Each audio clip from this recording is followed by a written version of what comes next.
Depuis 2017, on assiste à une forme de révolution de la parole publique sur les violences sexistes et sexuelles.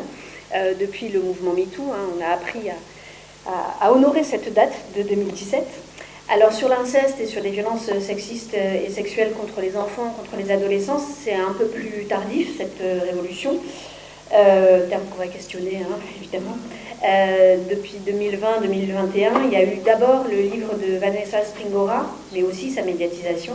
Il y a eu l'affaire Adèle Haenel / Christophe Ruggia. Il y a eu le livre Familia Grande de Camille Kouchner qui portait spécifiquement sur l'inceste, et dans le même temps, et c'est une médiatisation qui a été pensée ensemble, le lancement du hashtag MeTooInceste en parallèle de la sortie du livre.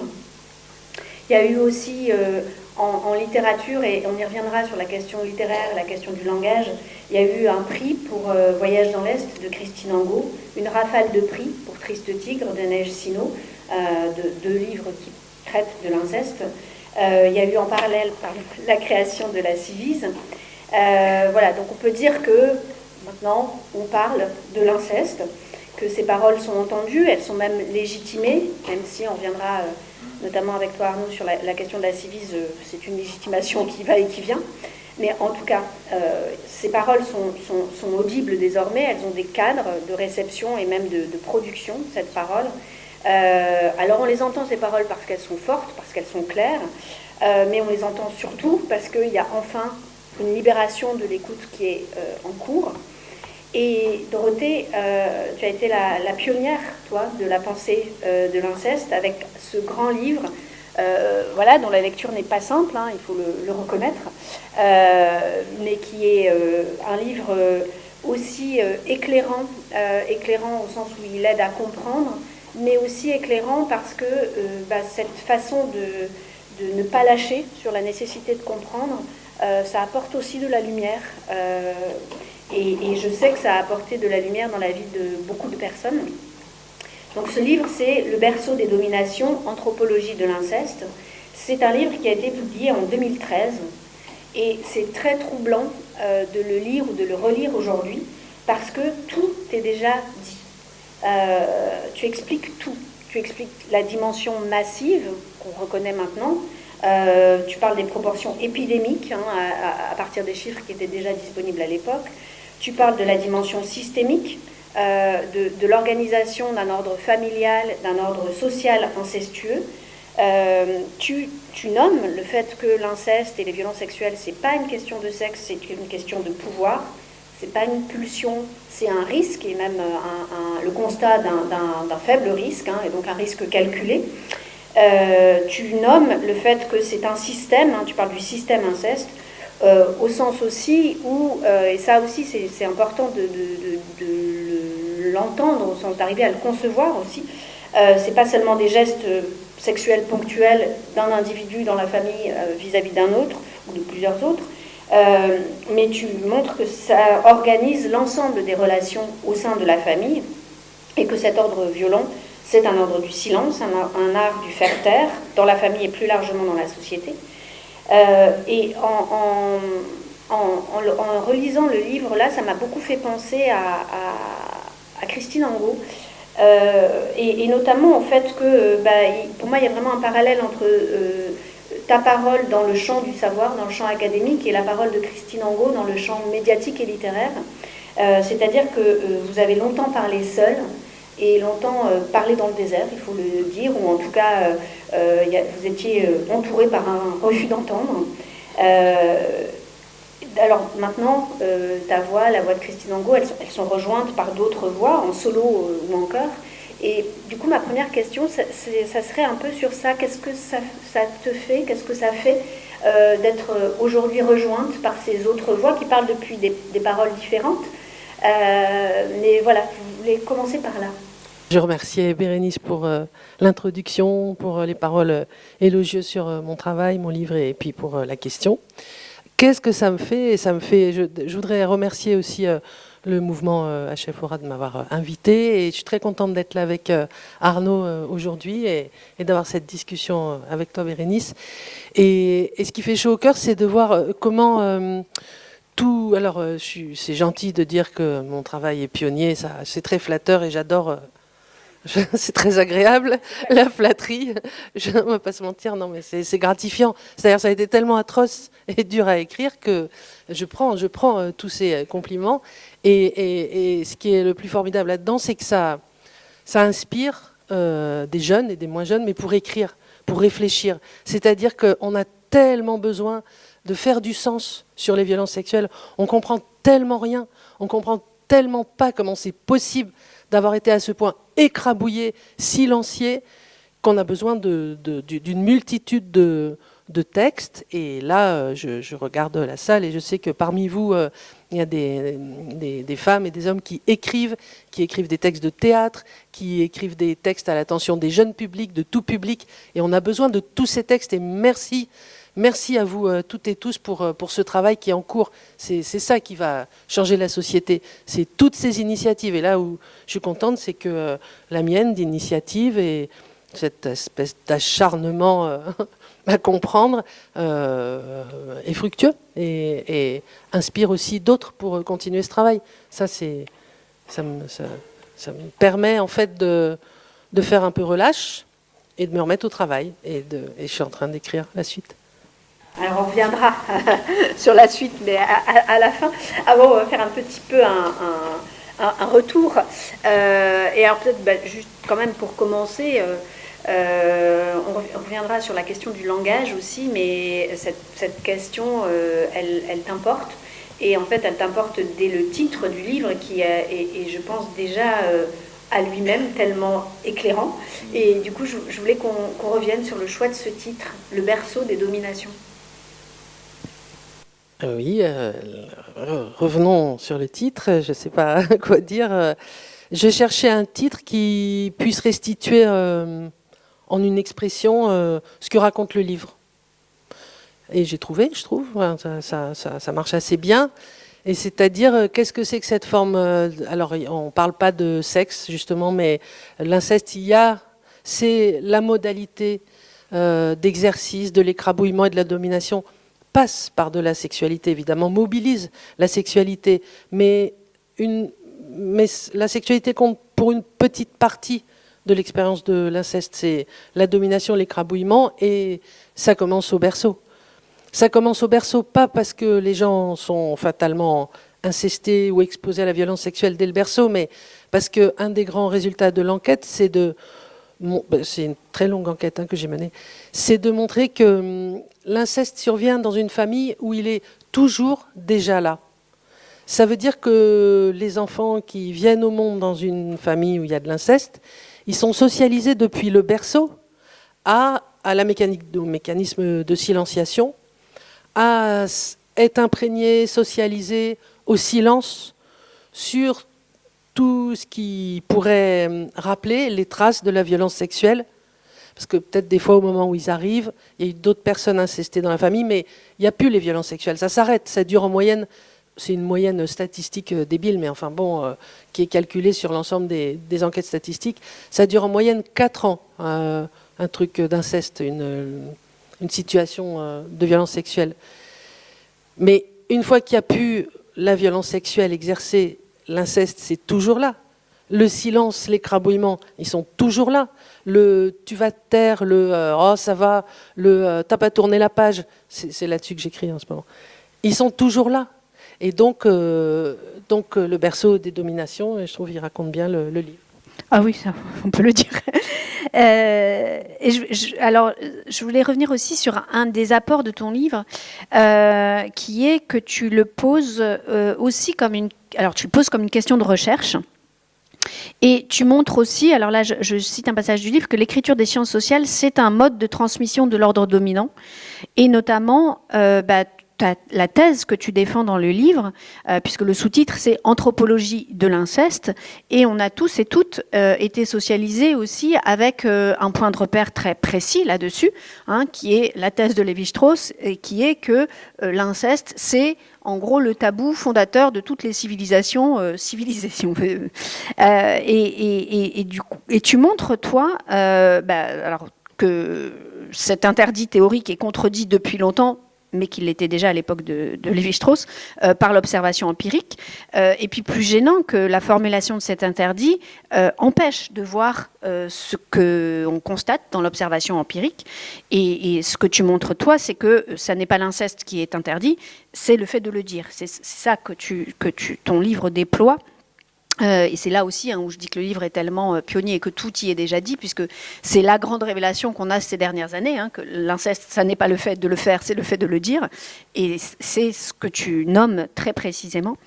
Et tu montres du coup comment le champ du savoir, il participe activement, il a participé en tout cas activement à côté du champ médiatique, à côté du champ politique, à l'organisation du silence.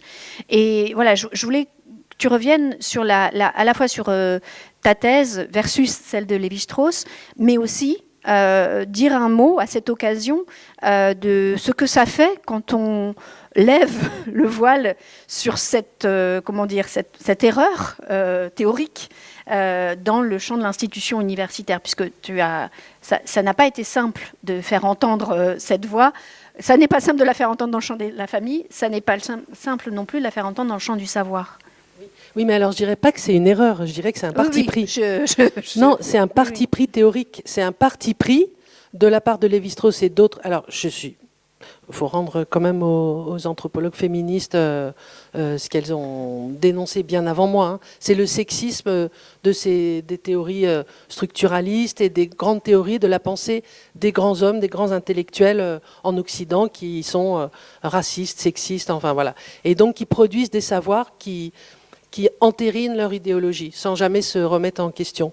Donc là, je ne suis pas la première, donc j'ai montré autre chose, mais avoir montré le sexisme de cette théorie, mais surtout et Lévi-Strauss est repris par Maurice Godelier, qui est un très grand anthropologue, et qui est encore en vie, lui, actuellement, et qu'on interroge quand il y a eu l'affaire Duhamel, quand il y a un fait divers d'inceste qui est très médiatisé, parce que l'un ou l'autre des incesteurs sont très connus, c'est pas toujours lui, mais c'est quand même encore lui et l'anthropologie classique, tendance structurale qu'on mobilise, et qui met un voile, qui rend invisible la violence sexuelle, c'est-à-dire qui s'arrête à comment la vie sociale devrait être.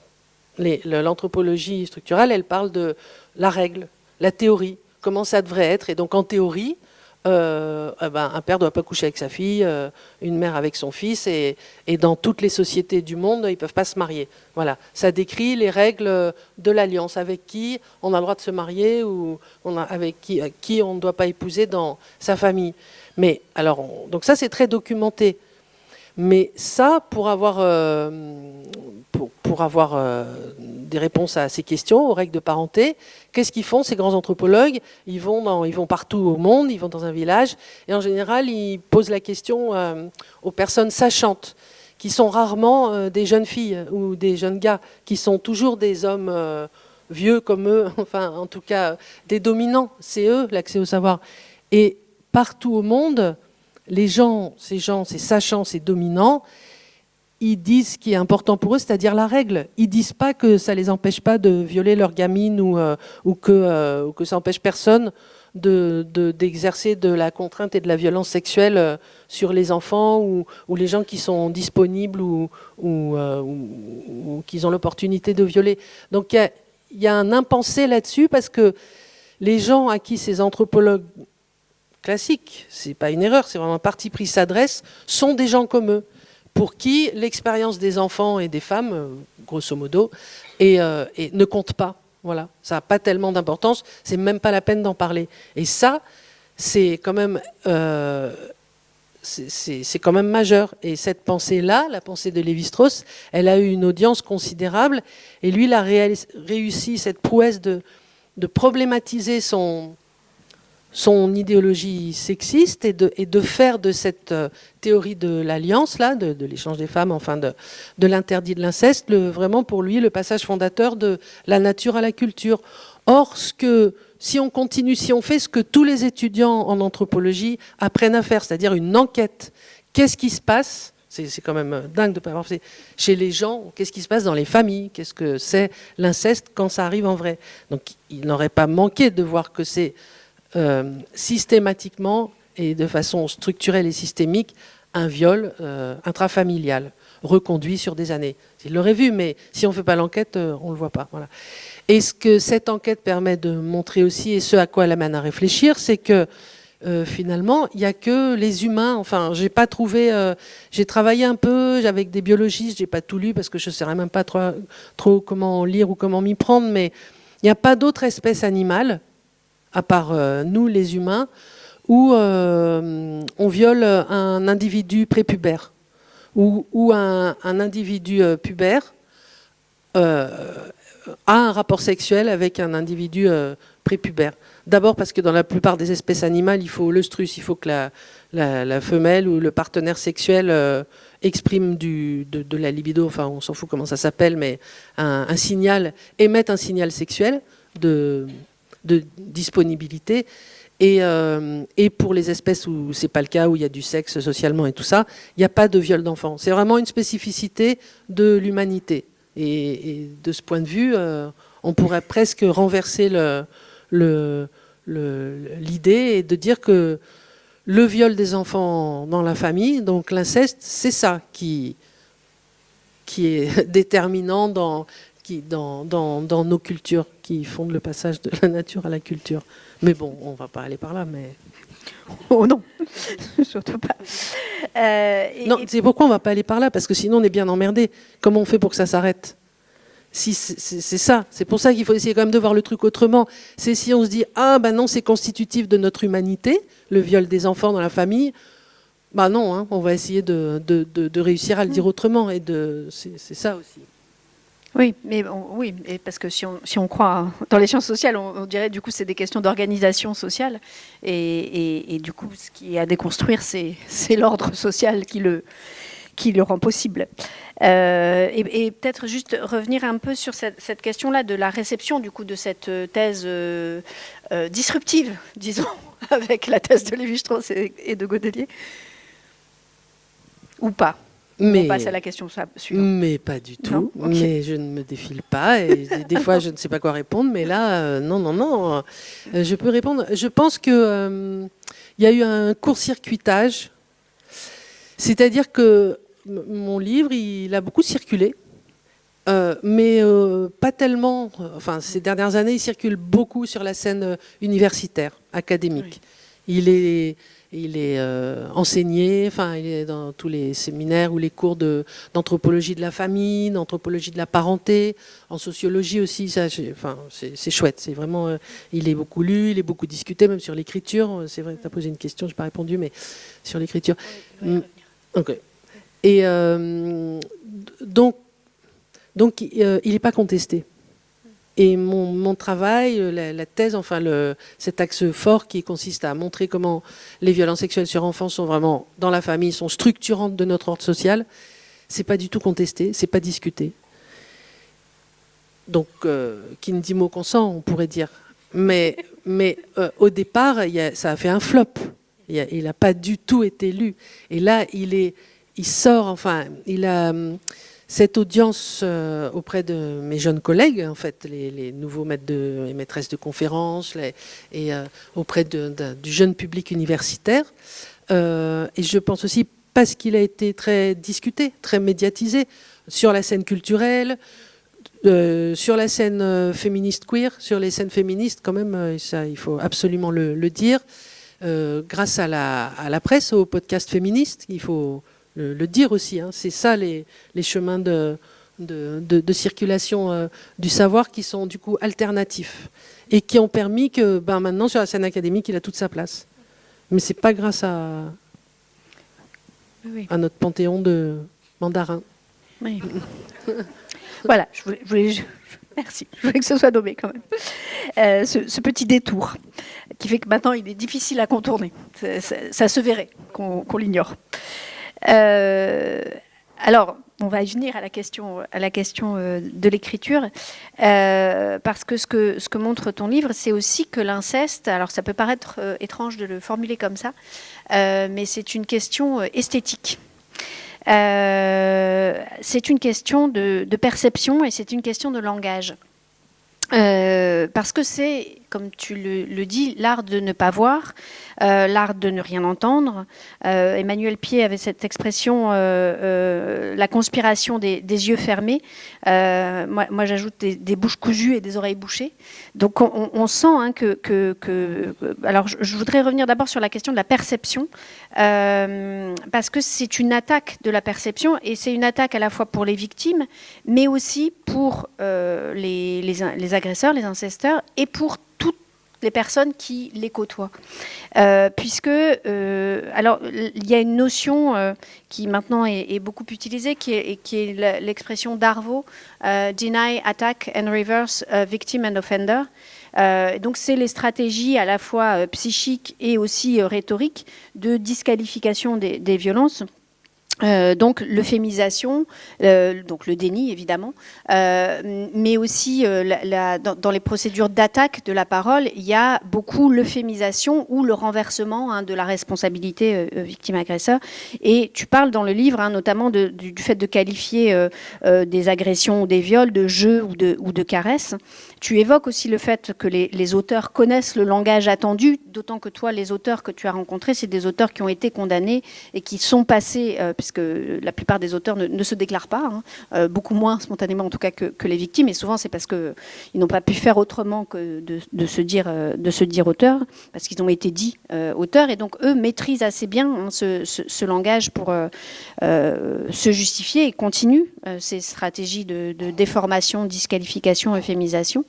Tu parles aussi des victimes du point de vue de la perception, qu'il y a d'abord l'amnésie, donc effectivement il y a le fait de ne pas savoir, et puis il y a aussi tout ce dressage à voir les choses comme l'agresseur les voit. Tu parles notamment d'une victime qui dit « Ah ça, mais c'était juste un jeu », alors que c'était pas un jeu, c'était un viol.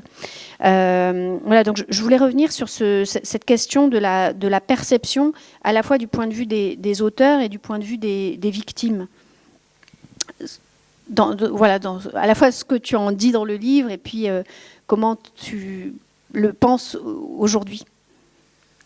Et après, on viendra au langage précis. Oui. Alors, autour de la perception, c'est pour ça qu'il y a besoin de beaucoup de textes. Et c'est pour ça que c'est bien d'écrire des textes auprès de tout type de public, et notamment parce qu'on peut peut-être encore faire quelque chose pour eux, auprès des très jeunes publics. C'est-à-dire, et Neige Sino, elle le dit très bien dans son livre aussi, enfin plein de gens le disent d'ailleurs maintenant, et c'est tant mieux et c'est super, c'est que les enfants sont ignorants des mots pour décrire, désigner tout ce qui a trait à la sexualité. Parfois quand ils sont très jeunes, ils manquent même de vocabulaire pour décrire les parties du corps, pour décrire les pratiques auxquelles on s'adonne sur eux. Ils ne savent pas le dire, ils ne savent pas le nommer. Donc ils le nomment, ils se le disent à eux-mêmes. Avant de pouvoir le dire à quelqu'un, il faut déjà être en capacité de se le dire à soi.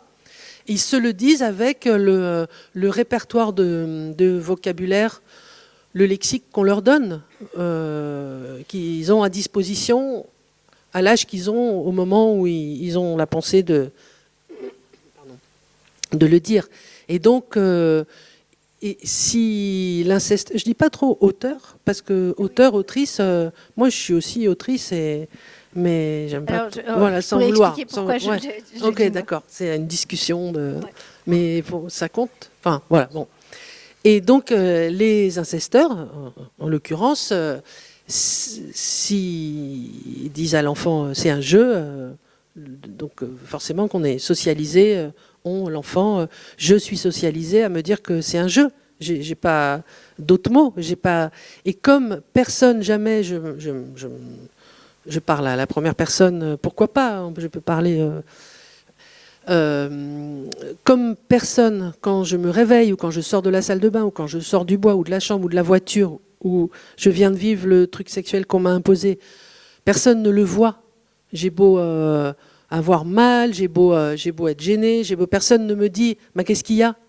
Personne, à aucun moment de ma vie d'enfant, de mon quotidien, ne m'invite ou ne m'incite à avoir une pensée, à mentaliser l'expérience que je viens de vivre. Donc je ne peux pas la dire car je ne la mentalise même pas. Et autour de la perception, donc ça c'est là-dessus, c'est aussi la suite du travail, c'est c'est l'idée aussi, c'est de travailler sur l'amnésie, par exemple, l'amnésie traumatique ou le refoulé, le fait que quand même à peu près la moitié des personnes incestées dans l'enfance ne s'en souviennent pas. Et donc autour de donc ce qu'on appelle l'amnésie traumatique, tout le monde connaît le travail de Muriel Salmona, remarquable. Donc ça, c'est qu'est-ce qui se passe en nous et comment vraiment on peut. Pour moi, il y a une question qui est, enfin là, je m'éloigne de la perception. Mais je m'éloigne, mais c'est pas grave non plus. Non, parce que cette question de ne pas le savoir en soi et d'apprendre à ne pas le percevoir pour ce que c'est. Oui.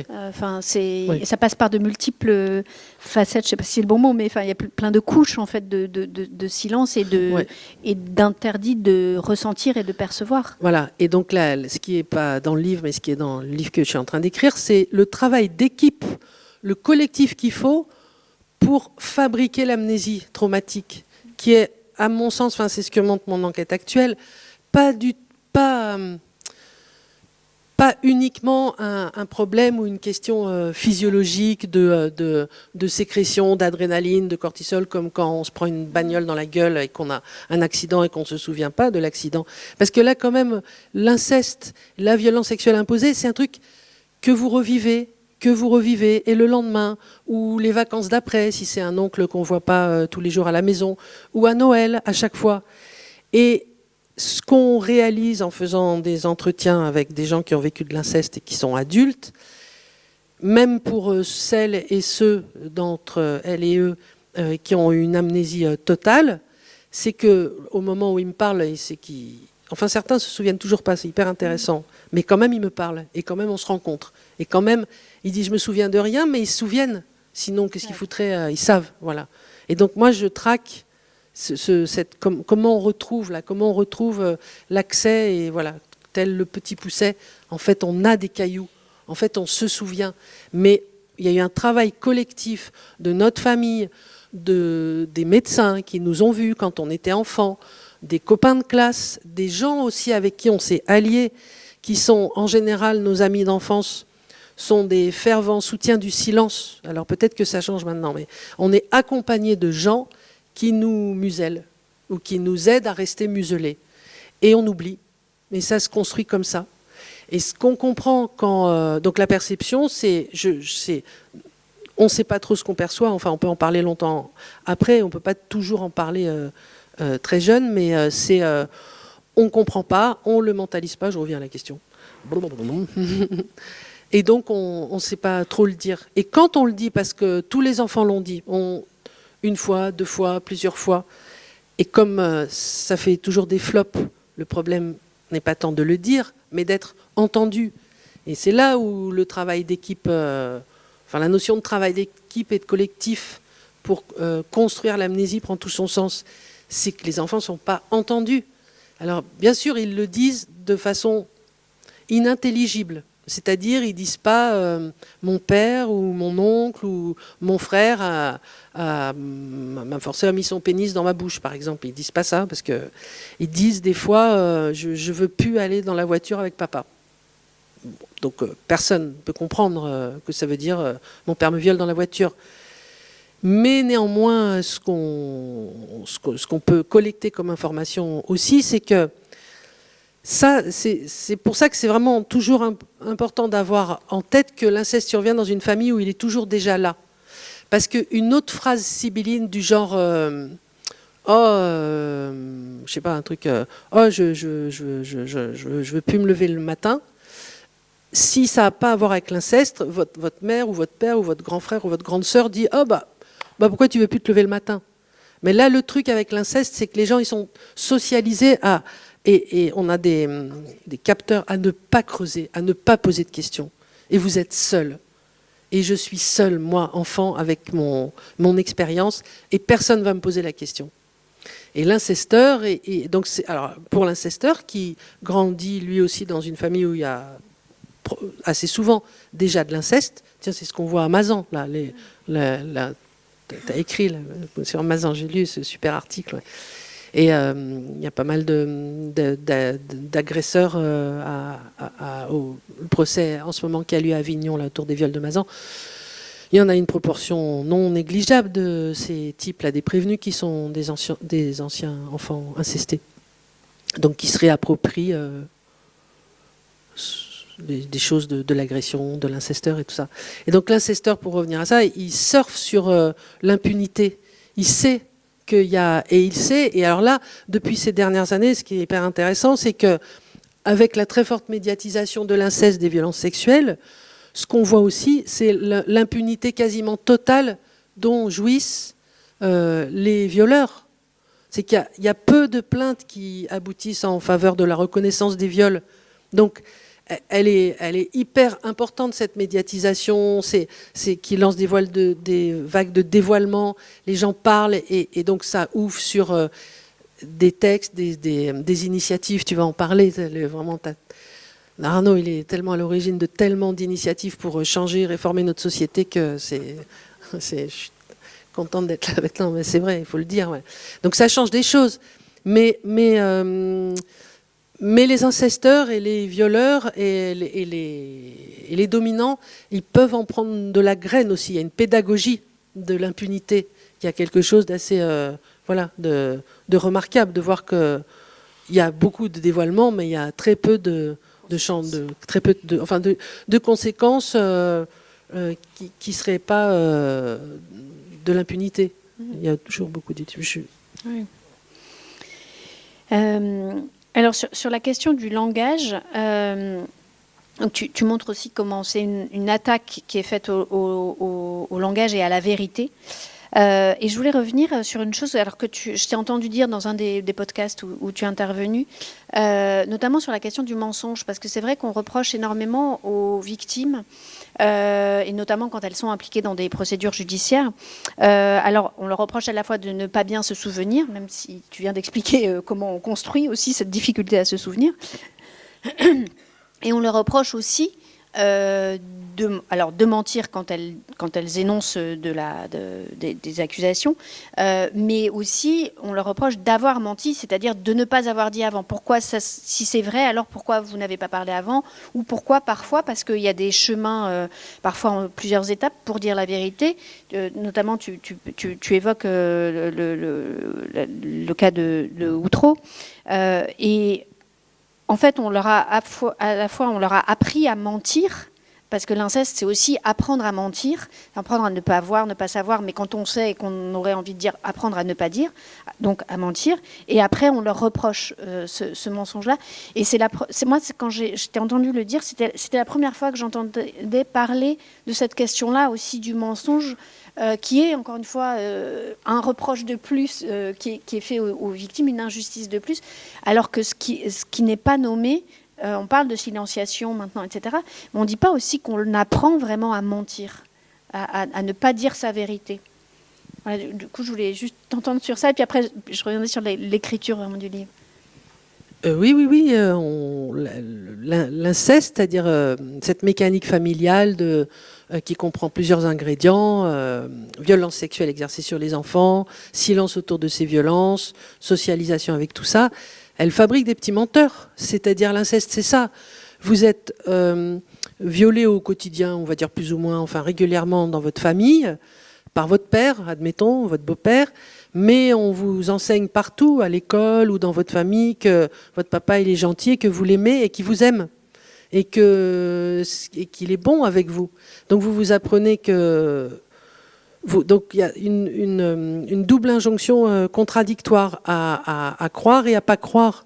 Ce qu'on vous fait, papa il est super gentil, et papa il vous viole. Alors du coup ça fait une espèce de mélange dans la tête. C'est pas de la confusion, c'est une double réalité qui cohabite. Et on est toujours pris dans cette double réalité qui cohabite. Et donc, l'injonction au silence, elle est très forte, de se taire sur les violences sexuelles. Donc, papa, je ne sais pas pourquoi je charge les pères, mais pourquoi pas. Papa, il vous dit c'est notre petit secret, ou des fois il dit rien du tout en fait. Il n'a pas besoin de le dire, de dire de se taire pour que les enfants se taisent. Mais enfin, des fois il y a des mots qui sont mis là-dessus. Et en tout cas, il est toujours gentil, parce que lui, il dit pas « je suis une ordure qui te viole, qui te coince et qui abuse de toi et qui va te faire mentir et vraiment un sale type et qui te veut pas de bien parce que je fais de toi un objet et tu n'es plus un sujet dans cette relation ». Papa ne dit pas ça. Et donc, il dit rien de tout ça, mais donc les enfants, l'expérience qui est vécue, c'est ça. C'est que ça fait mal, ça fait peur, ça produit aussi de l'excitation sexuelle qui rend dingue tous les enfants parce que on est aussi des mammifères. Enfin, donc c'est plein de choses confuses qui fabriquent, qui socialisent au mensonge, qui est constitutif de la vie quotidienne. Un mensonge au plus profond de soi. Et du coup, ça fait, donc Outreau, c'était flagrant, mais ça fait aussi, j'ai travaillé auprès de dizaines et de dizaines et de dizaines en fait, de gens qui ont vécu de l'inceste, et qui parfois mentent, mais vraiment sur des... qui pourraient vous dire, après avoir vu ce verre d'eau, quand il sera vide, de dire bah, « j'étais de la grenadine ». Enfin, un truc complètement qui n'a aucun enjeu. Voilà, c'est-à-dire que le mensonge, après, il irradie, il éclabousse tout, cette forme de mise en mots de notre expérience. Voilà. Après, on a une verbalisation, une mentalisation et une mise en mots de nos expériences quotidiennes qui est matinée de ce qui nous a socialisé très fortement, c'est-à-dire se taire ou mentir. Et donc, potentiellement, les enfants incestés, après, se disent n'importe quoi sur n'importe quel sujet. Ce qui ne les aide pas. Oui, ce qui les dessert même. Alors justement, là je me place, je vais poser la question pas côté victime, mais du côté de l'autrice que tu es. Comment, puisque une des questions face à cette organisation du mensonge, c'est comment dire la vérité pour être entendu. Et le ton du livre, il est très marquant. Donc il y a un jeu qui s'adresse. Alors c'est pas au sens autobiographique, mais c'est plutôt au sens d'une subjectivité qui prend en charge un discours sur ce qu'il y a à dire, et il y a beaucoup à dire, et puis qui s'adresse au vous des lecteurs, comme là, tu as fait une sorte de mise en situation. Imaginez-vous, vous êtes à cette place-là, ou si vous étiez à cette place-là, et donc tu interpelles, alors c'est jamais une confrontation, vous qui êtes dans le déni, etc., mais par contre, tu interpelles, et alors parfois, tu fais aussi il y a des vrais punchlines et des vrais... enfin, ça peut paraître étrange, mais moi, il y a des choses qui m'ont fait rire, carrément. Notamment, il y a une page où tu fais un parallèle entre l'apprentissage de l'inceste et celui du foot, et la transmission génération après génération imaginez si vous êtes si vous avez appris à jouer au foot avec vos frères, comment est-ce que vous allez avoir envie que vos enfants jouent avec leurs frères, etc. Enfin, et donc c'est ce qu'on peut appeler de l'humour noir, hein.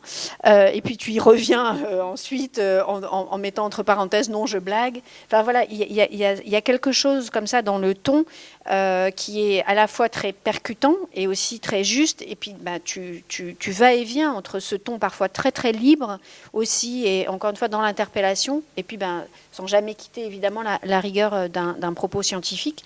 Je voulais savoir comment c'est venu ce ton de l'écriture, parce que pour le coup c'est vraiment un style aussi, ce livre. C'est gentil.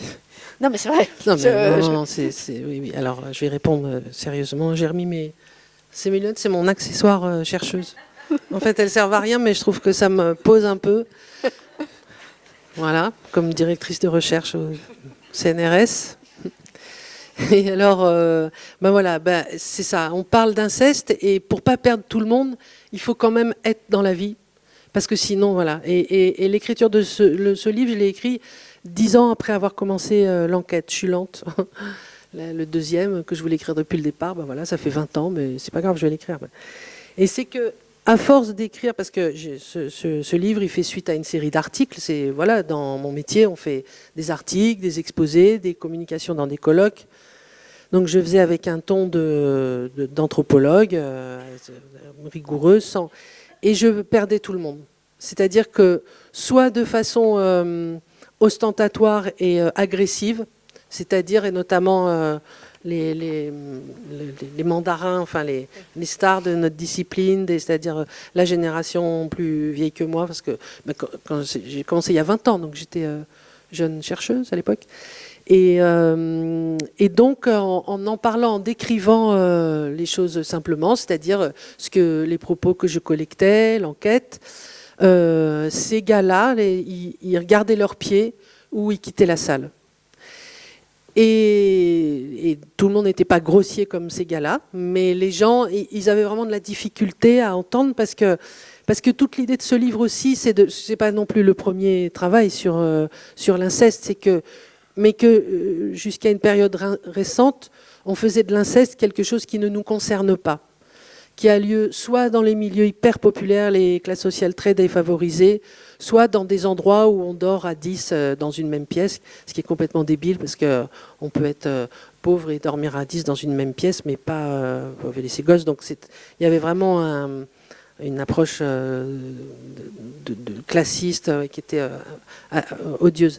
Et là, cette enquête montre, enfin, ce qu'on sait très bien, en fait, enfonce ce qui paraît maintenant peut-être des portes ouvertes, mais c'est que c'est tout à fait transversal à toutes les familles, tous les milieux sociaux. Et donc, le projet de connaissance du livre, c'est de montrer comment ça marche chez vous et chez moi, dans nos familles. Je parle de nous. Et de même si vous ou moi, vous n'avez pas été violé quand vous étiez enfant, vous avez grandi avec des petites camarades de classe et des petits camarades de classe qui l'étaient. Et vous êtes socialisés depuis très petit à voir ou à vivre à côté de personnes qui vivent l'inceste. Vous ne le savez pas forcément parce qu'il n'y a pas une banderole, mais quand même il y a des comportements qui sont érotisés.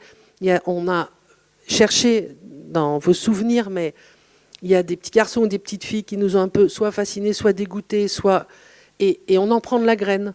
On ne sait pas ce qui provoque ça, mais on sait qu'on ne veut pas être comme eux, ou qu'on veut faire. Enfin, en tout cas, quelque chose en nous se construit organisé autour de cette expérience. Et donc, pour décrire tout ça qui concerne vos familles, ma famille, et qu'on puisse le dire sans avoir envie de quitter la salle ou de tourner de l'œil, il faut un style, il faut quelque chose qui nous tienne un peu. Et comme dans les associations d'aide aux victimes d'inceste, où on fait des groupes de parole, où on parle du désastre, enfin, comme imaginez un groupe de parole de victimes d'inceste, voilà, c'est pas la joie. Mais en même temps, il y a plein de moments après où on blague, justement comme dans les salles de garde d'urgence de médecins, comme à la guerre, on fait des blagues, alors c'est sarcastique, mais un truc qui nous tient un peu dans la vie, parce que sinon on en crève. Donc le projet, c'était qu'on tienne le livre un peu jusqu'au bout pour qu'on comprenne mieux ce que c'est que l'inceste, pas pour qu'on lâche le livre et tout ça. Donc c'est venu avec le projet de connaissance de comment je vais transmettre cette expérience de l'inceste, comment on en parle, et un des endroits où on en parle le plus, c'est les groupes de parole de victimes d'inceste, où il y a aussi des moments de sarcasme, des moments de pulsions de vie qui reprennent un peu le dessus, des blagues débiles, voilà, qu'on retrouve dans des parallèles saugrenus, voilà, qu'on retrouve aussi. J'ai trouvé que ça marchait bien. Oui, tout à fait, je confirme. Pour finir ce premier temps avec toi, alors tu l'as évoqué à plusieurs reprises, hein, le projet en fait initial du berceau des dominations, c'était de parler de l'expérience des personnes incestées, et puis finalement ça a été un long détour, peut-être pour toi, en tout cas c'était un passage obligé, parce qu'il y avait vraiment besoin de comprendre le monde depuis le point de vue des incesteurs, puisque c'est dans ce monde-là qu'on vit tous et toutes. Mais tu l'as évoqué dans l'échange préparatoire qu'on a eu, c'est aussi parce que aller de l'autre côté, c'est plus coûteux, c'est plus éprouvant. Et tu évoquais aussi que justement sur cette question de l'écriture et du ton, c'est pas le même ton qui va être juste pour cet autre ouvrage, et qu'il est peut-être plus délicat à trouver ce ton-là. Alors bon, là c'est plus dur, évidemment, la question est plus dure, c'est la dernière, mais c'est la dernière, voilà. La question est plus dure, mais c'est la dernière. Pas très gentil, ça. Non, c'est plus dur parce que t'as pas encore trouvé, parce que t'es en train de l'écrire. Mais si tu veux partager tes doutes, plus que répondre à la question. Non, mais d'abord, je vais lire tous les textes qui sont écrits par certaines et certains d'entre vous et qui sont à l'entrée, des textes de théâtre. Il y a des textes maintenant. Et c'est vrai, j'en lis, enfin, je lis ce que je trouve, j'en connais beaucoup, je regarde beaucoup de films, il y a des expositions, il y a beaucoup de travaux, il y a beaucoup d'œuvres, il y a beaucoup d'initiatives pour parler de l'inceste. Donc, je m'en imprègne. Et j'y arrive, et je pense qu'il y a deux choses qui étaient difficiles pour moi, mais ça commence à aller mieux, et en fait je suis en train de l'écrire là, ce livre sur l'expérience d'être incesté. Donc là, c'est vrai, le berceau des dominations. J'ai commencé par ce qui me paraissait le plus simple, c'est le système inceste, et c'est les incesteurs qui le mettent en place. S'il n'y a pas d'incesteur, il n'y a pas d'inceste. Et mon projet au départ, c'était de décrire la condition d'incesté. C'est quoi être incesté ? Sachant que souvent les travaux dans le champ de la santé mentale ou de la justice, ils circonscrivent l'inceste ou la violence sexuelle à la paire agressé-agresseur. Or, quand même, on le sait, enfin, ça implique beaucoup plus largement des gens autour.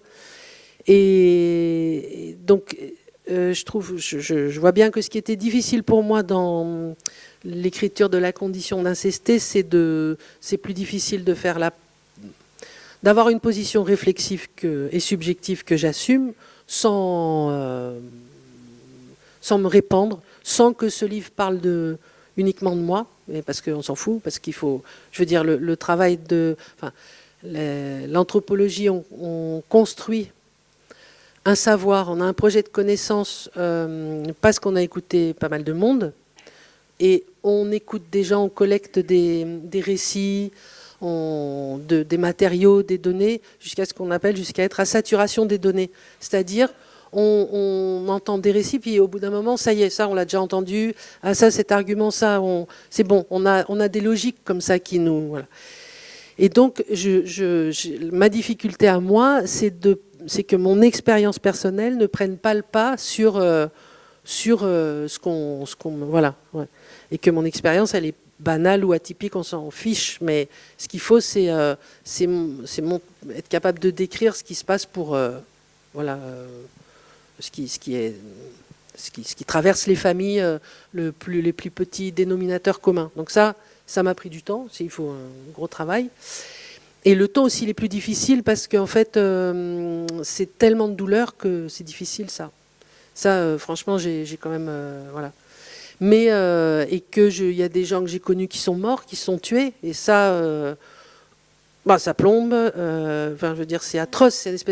C'est des histoires de désastre. Alors là, j'ai été énormément interrogée ces dernières années dans la presse, parce que dès qu'il y a des trucs de médiatisation, enfin...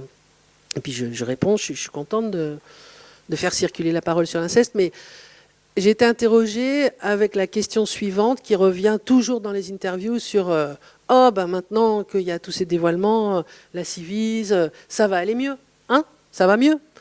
Autour de voilà, la notion, le ça va mieux et la réparation. Et la réparation, pour moi, justement, il faut thématiser quelque chose autour de... Il n'y a pas de réparation, on est écrabouillé. C'est comme une patate réduite en purée. Elle ne redeviendra jamais patate. Vous voyez la métaphore ? Voilà, c'est ça que j'essaye de... On peut vivre en purée, mais...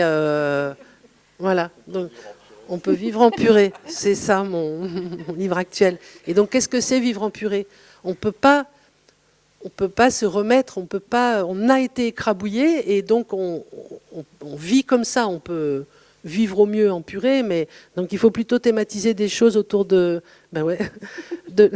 c'est des métaphores simples de la vie quotidienne. C'est-à-dire, on n'est pas obligé de mobiliser des catégories compliquées pour dire cette expérience qui est simple. On est réduit en purée, on reste purée, voilà. Mais depuis cet état, cet endroit de purée, on peut vivre. Et voilà. Et du coup, c'est comment on fait ? Ce sera ça, je trouve le ton.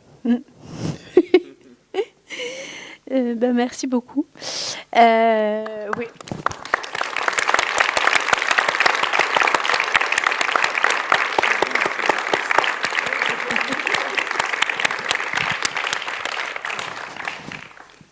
on continue et je pense que voilà, on va avoir l'occasion de replonger dans pas mal des chemins qui ont été déjà tracés par Dorothée.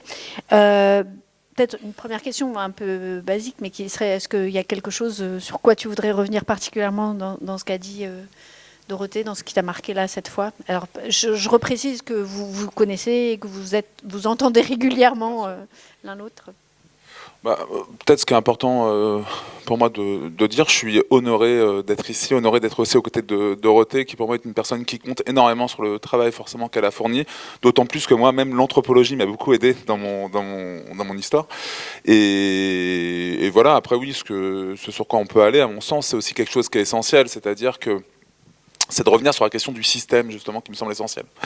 C'est-à-dire qu'on est souvent dans quelque chose, et on le voit bien, vous voyez, je vais prendre une actualité qui me semble essentielle, c'est que si on voit la question de l'abbé Pierre, on est tous tombés de notre chaise en disant c'est pas possible, pas lui, pas l'abbé Pierre, machin, etc. Bon, après tout, on se dit, celui à qui on donne le bon Dieu sans confession, généralement, il faut un peu s'en méfier, et c'est pas à Lyon que je dirais le contraire, bien entendu, on est bien d'accord. Elle était facile. Je viens souvent à Lyon pour faire des actions. Mais ce que je veux dire par là, ce dont on ne parle pas aujourd'hui, sur la question de l'abbé Pierre, c'est quand même tout un système, quand même. Que ce soit l'Église, une nouvelle fois, on apprend que depuis 1940, c'est-à-dire qu'il est quand même ordonné en 1938, et dès 1940, il y a, comme qui dirait l'autre, un problème, et on le laisse faire, en fait. Donc c'est sourcé dans les archives, etc. Emmaüs, pareil. Emmaüs, on se rend compte qu'il y a le fameux appel de l'hiver 54, bien entendu qu'on ne remettra pas en question, parce qu'on nous dit quand même, vous n'allez pas effacer ce qu'il a fait, le monsieur. L'appel de l'hiver 54 a bien existé, rassurons-nous. Donc il y a bien, effectivement, il faut aider les sans-abri, il n'y a pas de problème. Par contre, on se rend compte que dès 1955, Emmaüs était informé. L'abbé Pierre est hospitalisé, parce que là c'est pareil, ils sont en plus dans des formes de théories de conversion qui sont assez intéressantes quand même aussi, mais bon, ça passe un peu à la trappe, mais c'est quand même assez intéressant. Et qu'est-ce que ça vient nous dire? Ça vient nous dire ce que la Civis a démontré aussi à travers les 33 000 témoignages qui ont été recueillis. Moi je me rappelle très bien, d'ailleurs j'étais avec Édouard Durand au moment où on recueille 33 000 témoignages. Pour aller très vite, on nous dit que uniquement dans 8% des cas, on a dit à un enfant « je te crois, je te protège ». Et auquel cas, les personnes déclarent dans 62% des cas n'avoir aucun impact sur la santé physique et psychique. Dans 92% des situations, donc, ce qui est quand même la très grande majorité, on a dit très souvent à un enfant, d'ailleurs, très souvent, je te crois, mais je ne te protège pas, pour les raisons évoquées, parce que ça va pas faire, on va quand même pas faire exploser la famille. Et puis, il est quand même sympa, papa, pour reprendre ce que disait Dorothée avant. C'était un jeu qui est revenu fréquemment, où ce que mesdames vous allez connaître malheureusement par la suite, ta jupe était peut-être trop courte, tu l'as peut-être cherché, etc. Tous ces trucs-là. Voire on a dit à un enfant, t'es un menteur, t'es une menteuse. Et moi je me rappelle cette discussion, je dois la livrer ici publiquement parce que je l'ai eu avec Édouard Durand. On se répartissait un peu les paroles à l'époque, enfin la parole médiatique, etc. Et je me rappelle de cet entretien qu'on avait tous les deux parce qu'il me briefait un peu sur les chiffres. Et puis non, mais je fais, il y a un truc que je comprends pas. Ça veut dire que dans 92% des cas, en fait, on est au regard de la loi dans une situation de non-dénonciation de crime ou d'agression sexuelle. Ça veut dire que c'est écrit dans la loi, c'est répréhensible. Et dans un premier temps, ce message-là, qui était à mon sens plutôt celui de la Civis 2, pour le dire de cette manière-là, je le livre parce que c'était trop dur pour la société de l'entendre. C'est dingue. Alors que moi-même, en tant que survivant, je disais, mais c'est hallucinant. C'est-à-dire que systématiquement, moi j'ai eu le truc aussi, on m'a bien dit, enfin quand même, c'est la famille, etc. C'est-à-dire mes cousins reconnaissent, etc. Il n'y a pas de problème. Tout le monde reconnaît, l'Église reconnaît, parce que je fais partie des 22 signalements qui ont été faits par la SIAZ, etc. Et finalement, systématiquement, c'est l'injonction en fait à se taire. Et donc la société qui consent, et moi je dis tiens, à ce qu'il y ait des enfants qui soient violés, parce que c'est ça le sujet, n'est jamais inquiétée.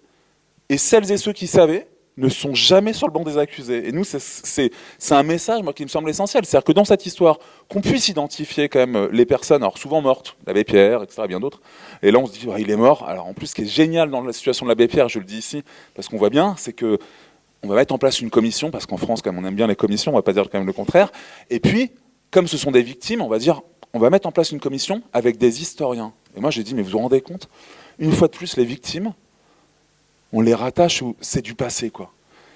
Quelle est, je dirais, la profession la mieux incarnée pour dire à une victime, symboliquement, que c'est du passé, si ce n'est l'historien. Et ben c'est exactement ce qu'on a fait là. Et ça passe crème le truc, c'est vachement bien. C'est génial, et on voit bien, eux ils veulent se racheter. Mais en fait, l'abbé Pierre, je le livre ici, vous voyez, aujourd'hui à travers les archives, il va y avoir un EGAI 3 a priori qui va sortir, c'est le cabinet là, qui a été mis en place. On met soit des cabinets en France, soit des commissions, on aime bien. Mais a priori, moi, les historiens justement qui sont sur le travail, parce que moi je vois très bien, je suis en lien, il y en a certains qui se disent d'emblée qu'on peut évaluer à peu près à environ 1000 victimes, je le balance ici, il n'y a pas de problème, et sourcées, d'accord, avec des échanges que j'ai avec des personnes qui ont directement les mains dans les archives pour le coup, et qui n'attendent pas forcément que les victimes parlent, parce que certaines sont mortes. Et là, on se dit, en fait, ça pose de problème à personne à la société. Donc, on reste dans la dualité de l'abbé Pierre. Bon, ok, voilà, on va juste, vous savez, on a l'impression d'être ça donne on se croirait un peu les images qu'on a connues de l'URSS, la fin de l'URSS, on retire la statue. Je trouvais ça formidable, moi, c'est exceptionnel quand on voit ces trucs-là. Et on se satisfait de ça symboliquement, de ce rituel. Et je pense que le vrai sujet de fond qui est posé, c'est de se dire finalement, si on veut que les choses changent, il faut qu'il y ait une vraie culture de la protection, une culture de la protection des enfants, une culture de la protection des enfants et des femmes, pour le dire de cette manière-là, parce que les mécanismes sont les mêmes, et c'est ça en réalité, et là on voit bien que c'est là que le bas blesse. Et d'ailleurs, comme on l'a tellement dit au niveau de la Civise, et pourtant avec certaines précautions, parce que je le redis, il fallait surtout pas dire que c'est de la non-dénonciation, etc., donc il fallait y aller par étapes, mais on l'a tellement dit qu'on vivait dans un système d'impunité, on nous a dit que c'était un travail tellement remarquable qu'on nous a présenté la porte. Oui. Voilà ce que je voulais dire en réaction. Ok. On va revenir du coup sur plusieurs des choses que tu as dites, mais alors notamment parmi effectivement tes multiples activités, mais tu as notamment donc écrit ce livre qui s'appelle J'étais un enfant et qui est sorti l'année dernière. Et donc dans ce livre et plus largement dans toutes tes prises de parole depuis, alors j'ai pas exactement compris quand, enfin j'ai réussi à dater précisément quand tu as commencé à parler publiquement, parce que ça a été aussi un peu par étapes, en tout cas le fait de parler en première personne, 2018, 2000. Non, c'est un peu plus tardif, parce qu'en réalité, je veux dire, ce qui se passait, j'étais un peu en back-office sur Lyon toujours, ça j'insiste, avec François Deveau au niveau de la parole libérée. Et j'étais admiratif, comme beaucoup, finalement. Il y a ce pouvoir d'identification des victimes qui font qu'au bout d'un moment, moi, François Deveau, la parole libérée, c'était des hommes qui avaient été victimes, etc., par un prêtre. Donc il y avait ce pouvoir d'identification. Moi, je travaillais dans le secteur associatif. François, pas forcément, mais bon, il avait l'envie que les choses changent, qu'on peut lui reconnaître.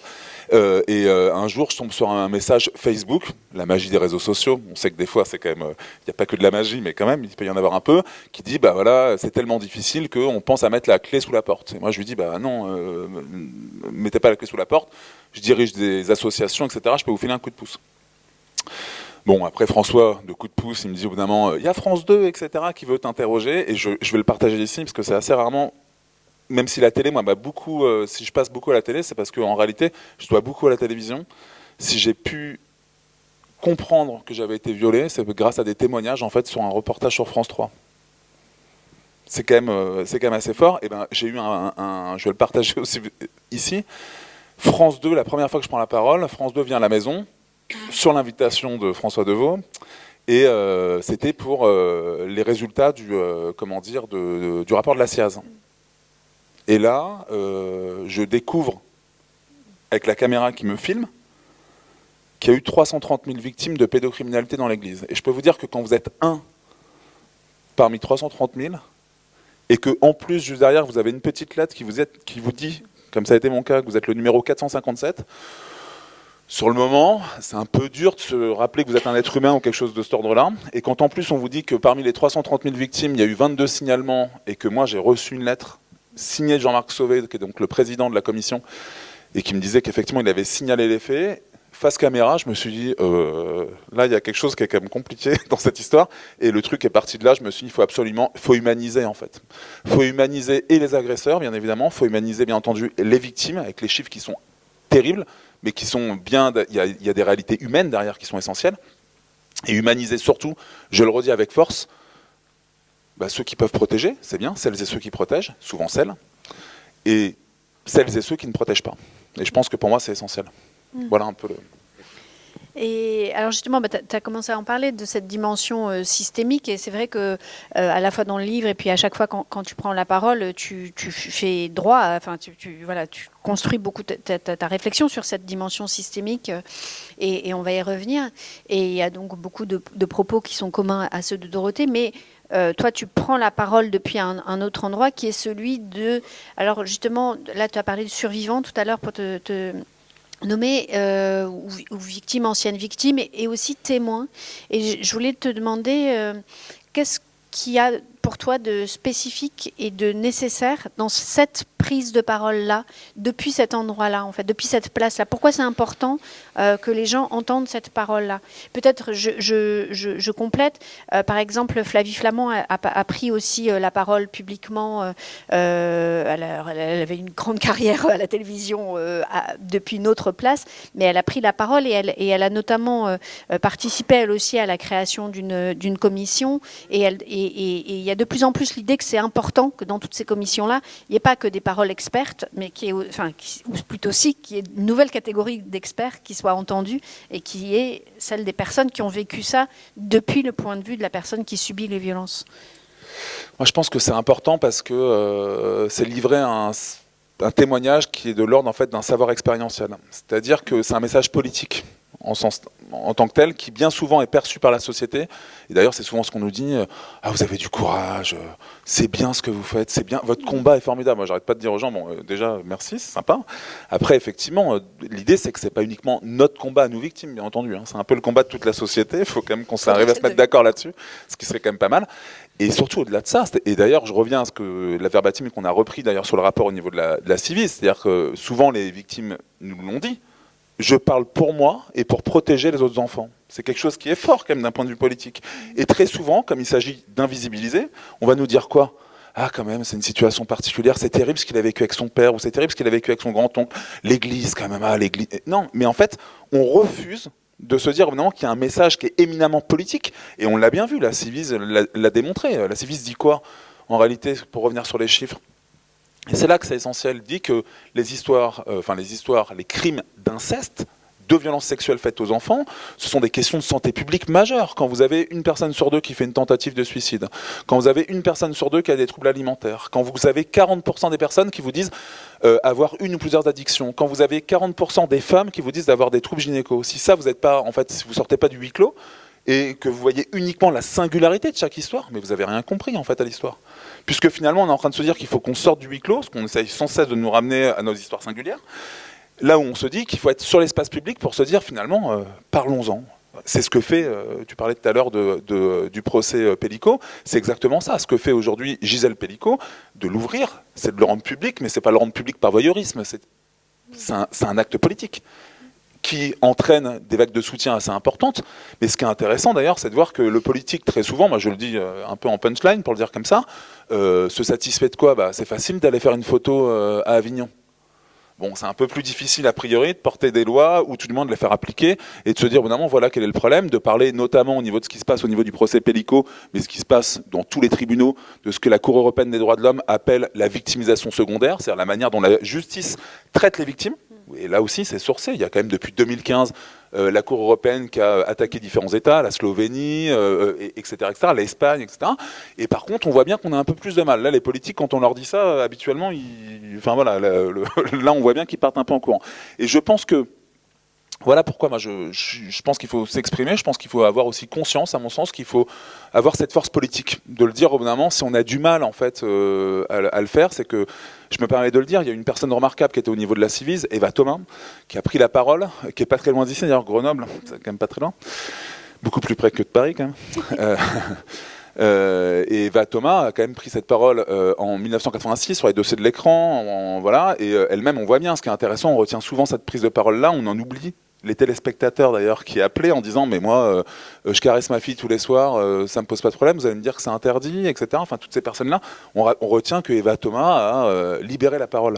Mais personne ne s'est dit qu'il y avait des sinistres individus qui appelaient en même temps, etc. Et donc moi je pense que derrière, pour aller plus loin, c'est que moi, je suis convaincu qu'on peut arriver, en fait, on peut y arriver sur cette histoire-là si on a conscience que c'est un sujet qui est éminemment politique. C'est-à-dire qu'il faut sortir au bout d'un moment, justement, uniquement de ces témoignages-là et qu'il faut aller vers de vraies ambitions politiques pour être en capacité d'éradiquer ces violences. C'est ambitieux, mais je pense qu'il vaut mieux que les bourreaux tremblent plutôt que les victimes soient en train de trembler aujourd'hui.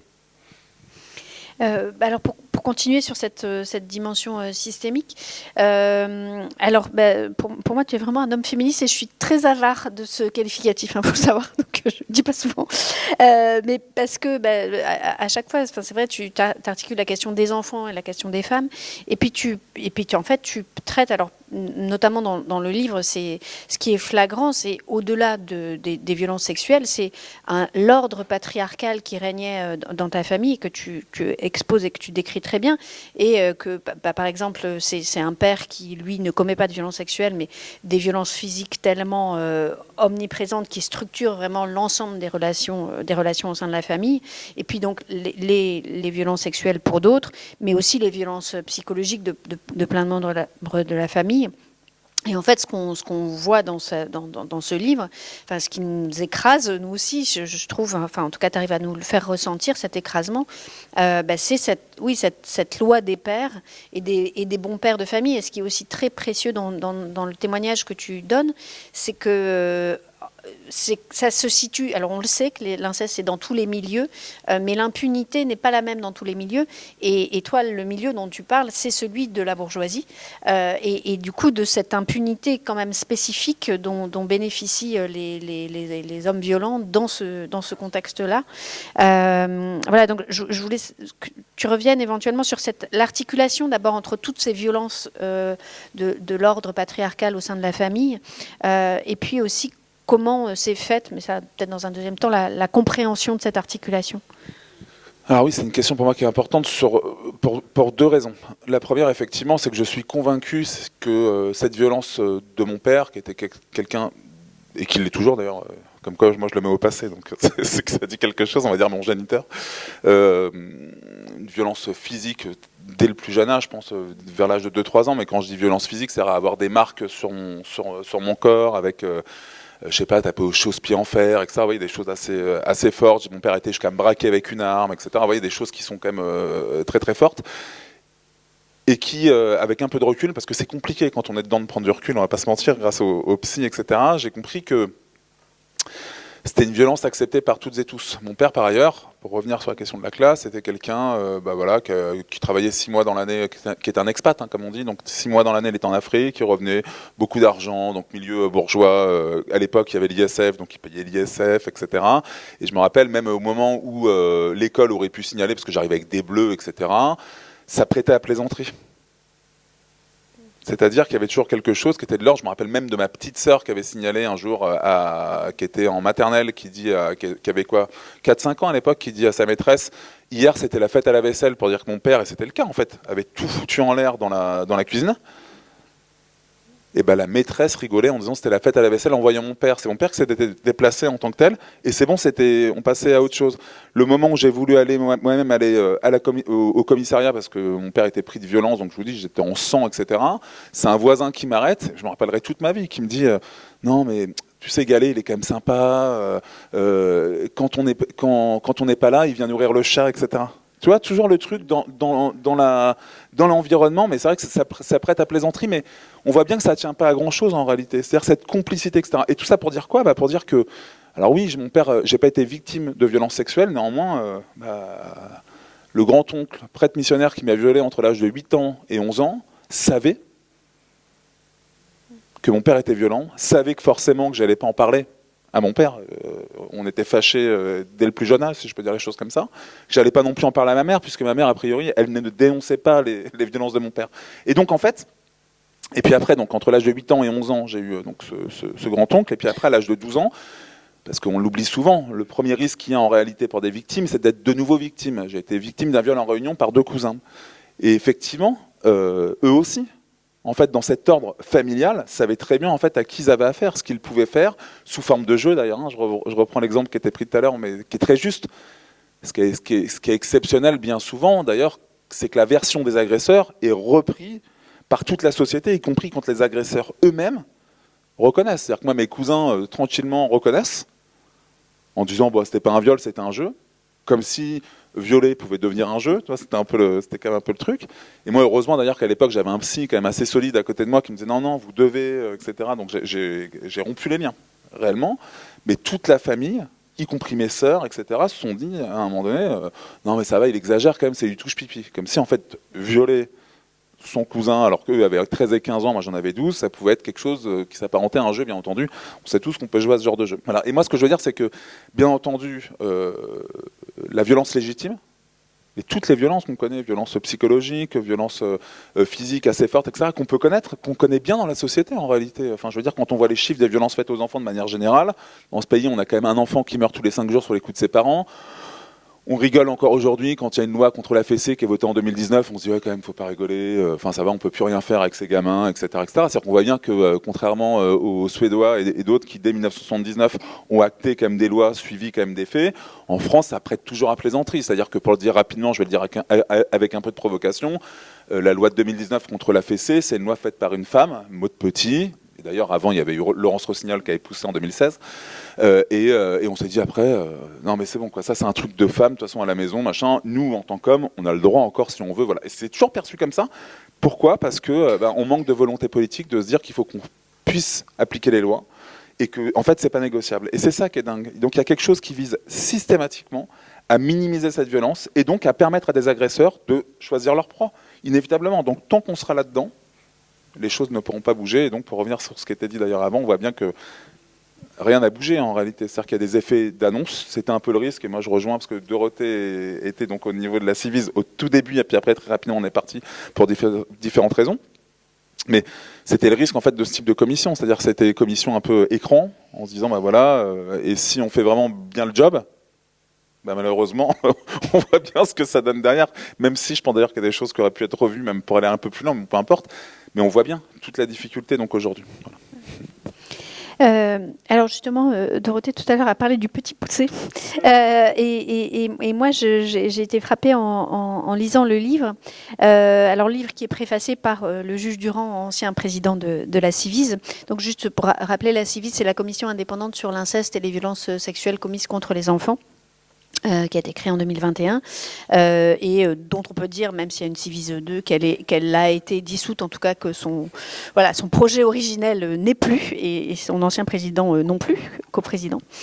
Et donc dans la préface, il emploie cette formule, il dit que tu as connu la nuit noire et terrifiante, une nuit qui a duré de longues années. La particularité de cette nuit étant que ce n'est pas un phénomène naturel et que ça pose la question de qui a plongé ta vie dans l'obscurité, mais aussi qui a fait lumière, qui a éclairé ta route. Et le livre m'a fait penser à un conte. Et voilà, on voit un petit garçon qui croise sur sa route des ogres. Il faut les nommer comme tels. Ce qui ne veut pas dire justement d'être dans la mythologie du monstre qui permet de mettre à distance, parce que ces ogres, ils ont des complices aussi, et tu décris en fait l'existence de complices au sein de ta famille. Alors notamment la figure de ta mère que tu décris, à la fois comme une victime, mais aussi comme quelqu'un qui a aidé à l'exercice de la domination contre toi, et qui s'est aussi servi de toi comme un enfant bouclier ou un enfant soldat. Enfin, c'est des expressions qui moi en tout cas qui me sont venues en tête en lisant. Et aussi en dehors de la famille. Donc il y a notamment effectivement ce voisin qui t'a arrêté puisque tu allais à la police, tu allais dénoncer les faits et tu as été arrêté. Donc il y a d'un côté les complices. Et puis de l'autre, il y a quand même aussi, dans les contes, le schéma actentiel des contes en littérature, on dit les opposants et les adjuvants. Et donc tu as eu des adjuvants, des alliés, alors quelques-uns au sein de la famille, notamment une grand-mère qui à un moment a dit « Si, Arnaud a bel et bien été victime d'un viol, ceci est un viol et on ne pourra plus dire, vous ne pourrez plus dire que ça n'en était pas un ». Même si c'était une alliée ambivalente, et puis des alliés des vrais, notamment un proviseur et puis des professeurs, et on sent l'importance, ça on y reviendra après, l'importance à la fois du savoir et puis du travail après dans ton chemin. Mais je voulais revenir là pour l'instant sur la question des cercles d'alliance. Enfin moi c'est une expression que j'emploie souvent, les cercles d'alliance autour des victimes et les cercles d'alliance autour des auteurs. Et ce que tu montres très clairement à partir d'un cas personnel et d'un cas singulier. C'est presque une étude de cas. C'est pas simplement un témoignage, c'est vraiment une étude de cas. Et effectivement, tu as fait des études d'anthropologie et ça se sent aussi dans l'écriture. Ce que tu montres, c'est que c'est pas un acte individuel, l'inceste et les violences sexistes et sexuelles de façon générale, parce qu'elles sont dans la sphère du proche. C'est pas l'image d'Épinal qu'on adore s'en faire parce qu'elle permet de mettre à distance et parce qu'elle permet surtout de ne pas se sentir concerné et regardé par ce qui se passe pour les autres.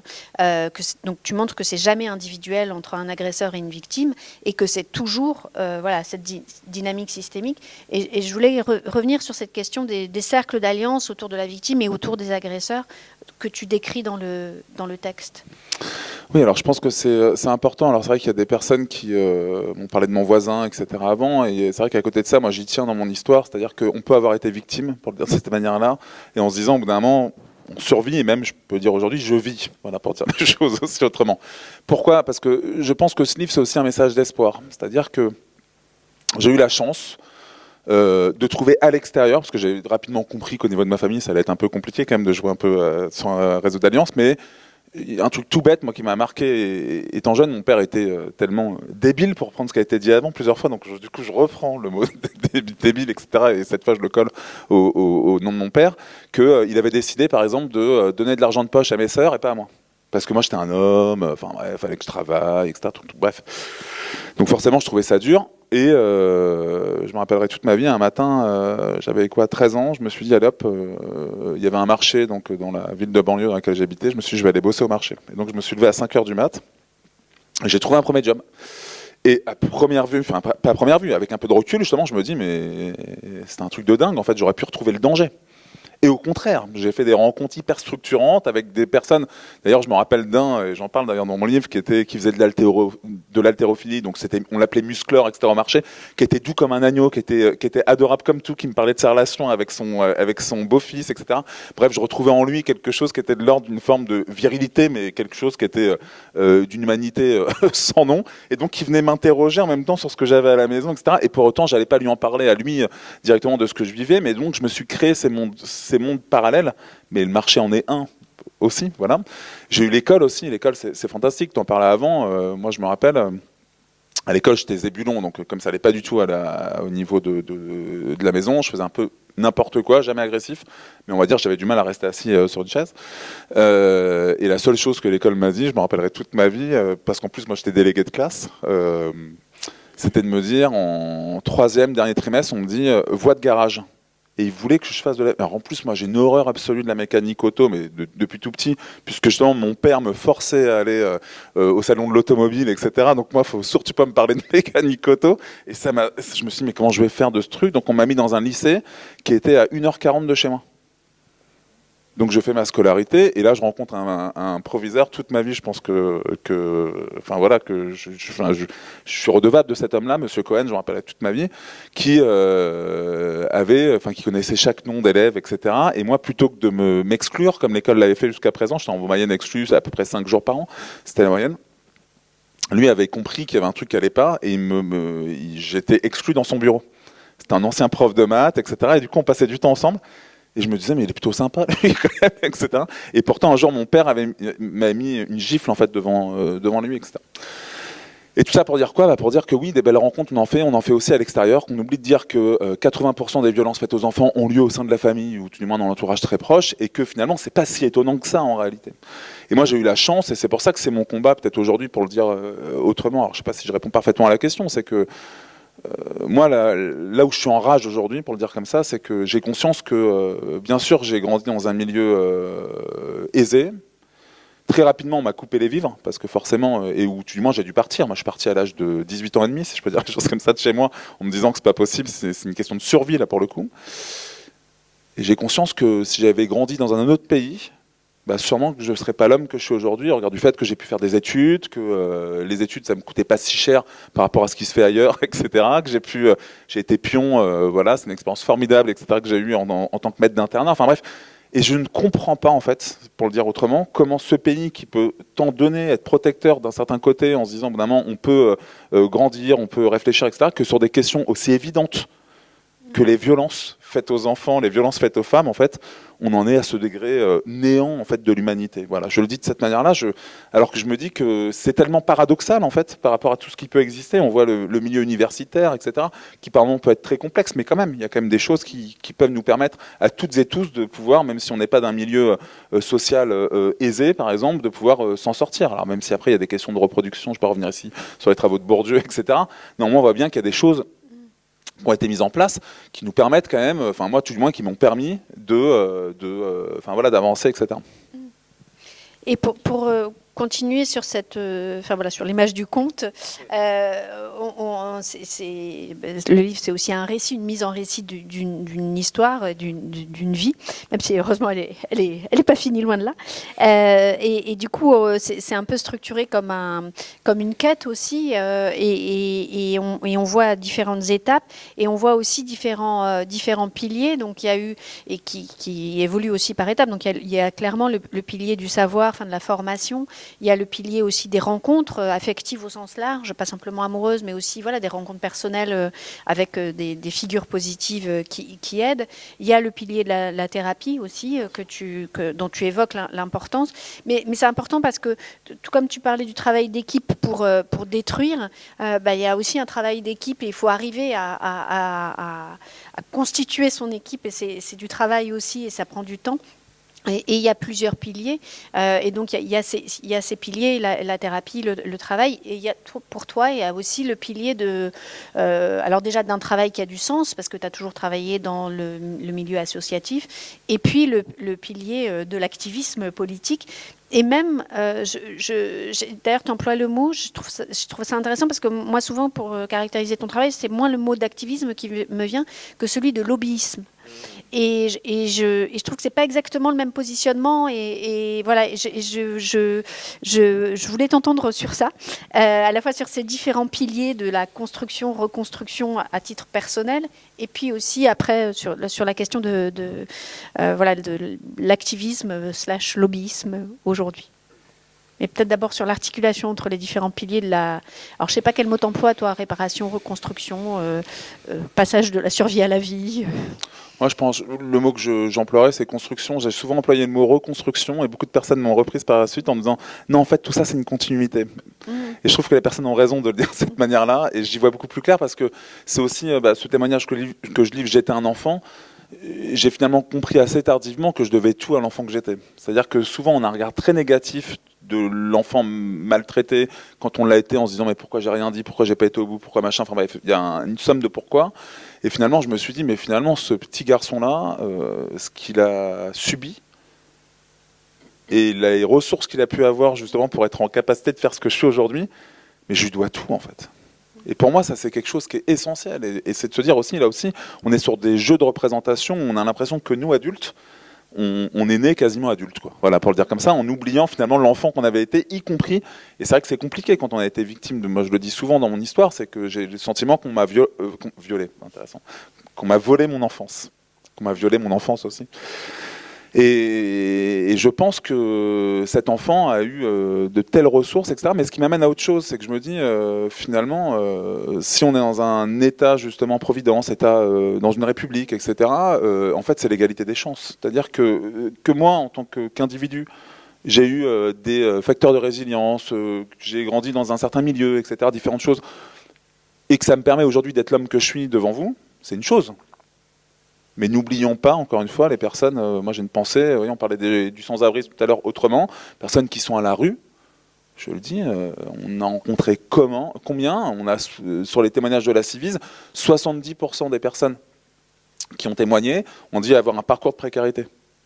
Comment est-ce qu'on regarde aujourd'hui le sans-abrisme, si ce n'est aussi par le prisme des violences sexuelles. J'ai une pensée, quand on parle en plus de violences sexuelles, on reproduit d'ailleurs un rapport de domination. On ne parle pas notamment des questions, par exemple, d'excision.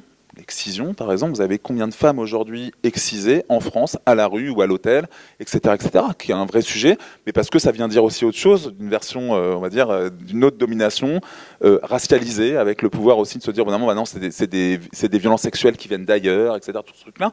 Et je pense que il faut, à mon sens, qu'on aille beaucoup plus loin au niveau de l'État. Mais quoi qu'il en soit, moi, à mon niveau, bien sûr que ça a été essentiel pour ma construction.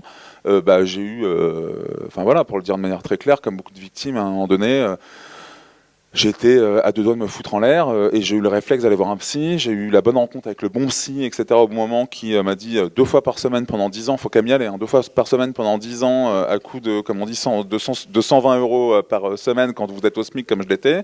Donc vous continuez à travailler au marché à côté, machin, tout le truc, mais bon, faut se donner les moyens. Mais vous voyez, tu vois, ça pour moi, je me dis après coup, c'est bien. Enfin, j'en ai conscience en me disant j'ai peut-être fait le nécessaire pour moi, mais je me dis est-ce que pour autant tout le monde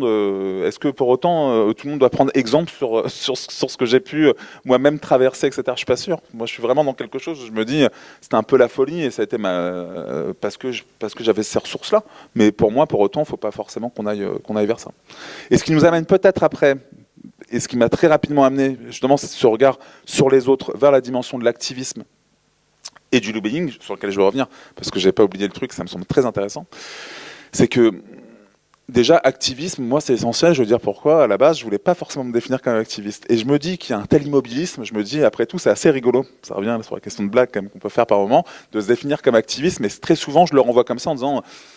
je suis activiste au regard quand même de l'immobilisme qu'il peut y avoir en face, vaut mieux être actif, quoi. C'est quand même important d'envoyer ce message-là. On peut agir et on peut obtenir des victoires contre les violences sexuelles faites aux enfants. Et lobby, pourquoi ? Parce que moi je suis convaincu de quelque chose, faut pas se leurrer, on est dans une guerre quand même aussi qui est médiatique. Et si on veut faire passer des messages, si on veut faire passer les bons mots, et je pense que le choix des mots est essentiel. Par exemple, on parle de pédocriminalité, on ne parle pas de pédophilie. On parle d'agresseur, on ne parle pas d'auteur, etc. Ça veut dire que c'est du lobbying. C'est-à-dire qu'à un moment donné, on peut être en capacité de se dire quels sont les bons mots qu'on souhaite passer. Et on le voit bien, moi je le dis, il y a certains médias, certains, on peut être critique, etc. Je prends un exemple, je passe quand même un certain nombre de fois sur BFM. Je sais que BFM, par exemple, aujourd'hui, parle de pédocriminalité. Et je me dis que c'est une victoire qu'une chaîne comme BFM, évidemment, qui est une chaîne quand même de forte écoute, puisse à un moment donné être en capacité d'utiliser les bons termes, et voire même certains présentateurs se reprennent par moment. J'ai dit pédophilie, non, c'est pédocriminalité qu'on doit utiliser, et donc se rappellent de ce que... je pense que c'est à travers l'alliance entre l'activisme, encore une fois, la capacité d'agir, et cette capacité de se dire on peut faire du lobbying, etc., qu'on peut être en capacité de remporter des victoires, parce que c'est un jeu d'alliance derrière. On voit bien que c'est amener, mine de rien, par exemple, ce présentateur-là à se dire tiens, je peux réfléchir aussi sur cette question, pourquoi est-ce que je parle de pédophilie et pas de pédocriminalité ? Et donc lui-même se dit vous avez raison, etc., etc. Et donc petit à petit, on peut avoir ce jeu d'alliance qui grandit, et je pense que c'est ça qui est essentiel, et c'est ce qui nous amènera, moi j'en suis convaincu, si on ne ferait pas ça, on fait de la politique pour être en capacité au bout d'un moment de remporter des victoires et d'aller beaucoup plus loin. Moi je suis convaincu qu'on va remporter des victoires. On part de loin, parce que le système d'impunité est quand même dominant. Néanmoins, je suis convaincu qu'on peut, si on prend le parallèle, effectivement, j'en parlais préalablement, sur les questions notamment d'écologie ou sur les questions, par exemple, des causes animalistes, on voit bien que par moments, ils ne sont pas forcément nombreux, mais on arrive aussi à faire bouger les choses. Nous, il faut qu'on fasse le même pari, il faut qu'on soit sur des jeux d'alliance, et ce qui me semble essentiel à dire, et peut-être je finirai là-dessus, notre message à nous, c'est de se dire que on a tout en France. On a des chercheurs et des chercheuses de qualité, on en a la preuve quand même, juste à côté de moi. Des médecins de qualité, on parlait notamment de médecins psychiatres, etc., comme Muriel Salmona, et bien d'autres en réalité. C'est-à-dire que, et pour aller plus loin, moi, l'activisme aujourd'hui, ça m'amène sur les routes. J'étais à Lyon il n'y a pas très longtemps, moi je viens souvent vous voir, encore une fois, je suis quasiment lyonnais, donc c'est presque ça, c'est assez rigolo. Mais on a mis en place, par exemple, avec Move Enfant, donc un mouvement de survivantes et de survivants de violences dans leur enfance et leurs alliés, qui luttent activement contre toutes les formes de violence. On a mis en place une caravane de lutte contre les violences sexuelles faites aux enfants qui passe dans un maximum de villes. Moi, je pense au début de 30 villes, et finalement, on va en re-signer pour 30 l'année prochaine.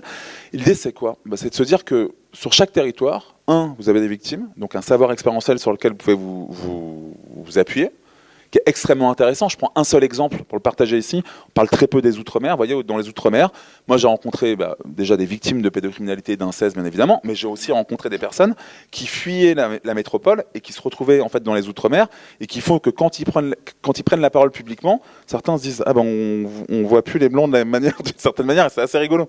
Les gens se disent oui, d'accord, vous venez en fait vous réfugier chez nous parce que c'est compliqué chez vous. Ce qui est quand même autre chose, c'est pas la même approche quand même.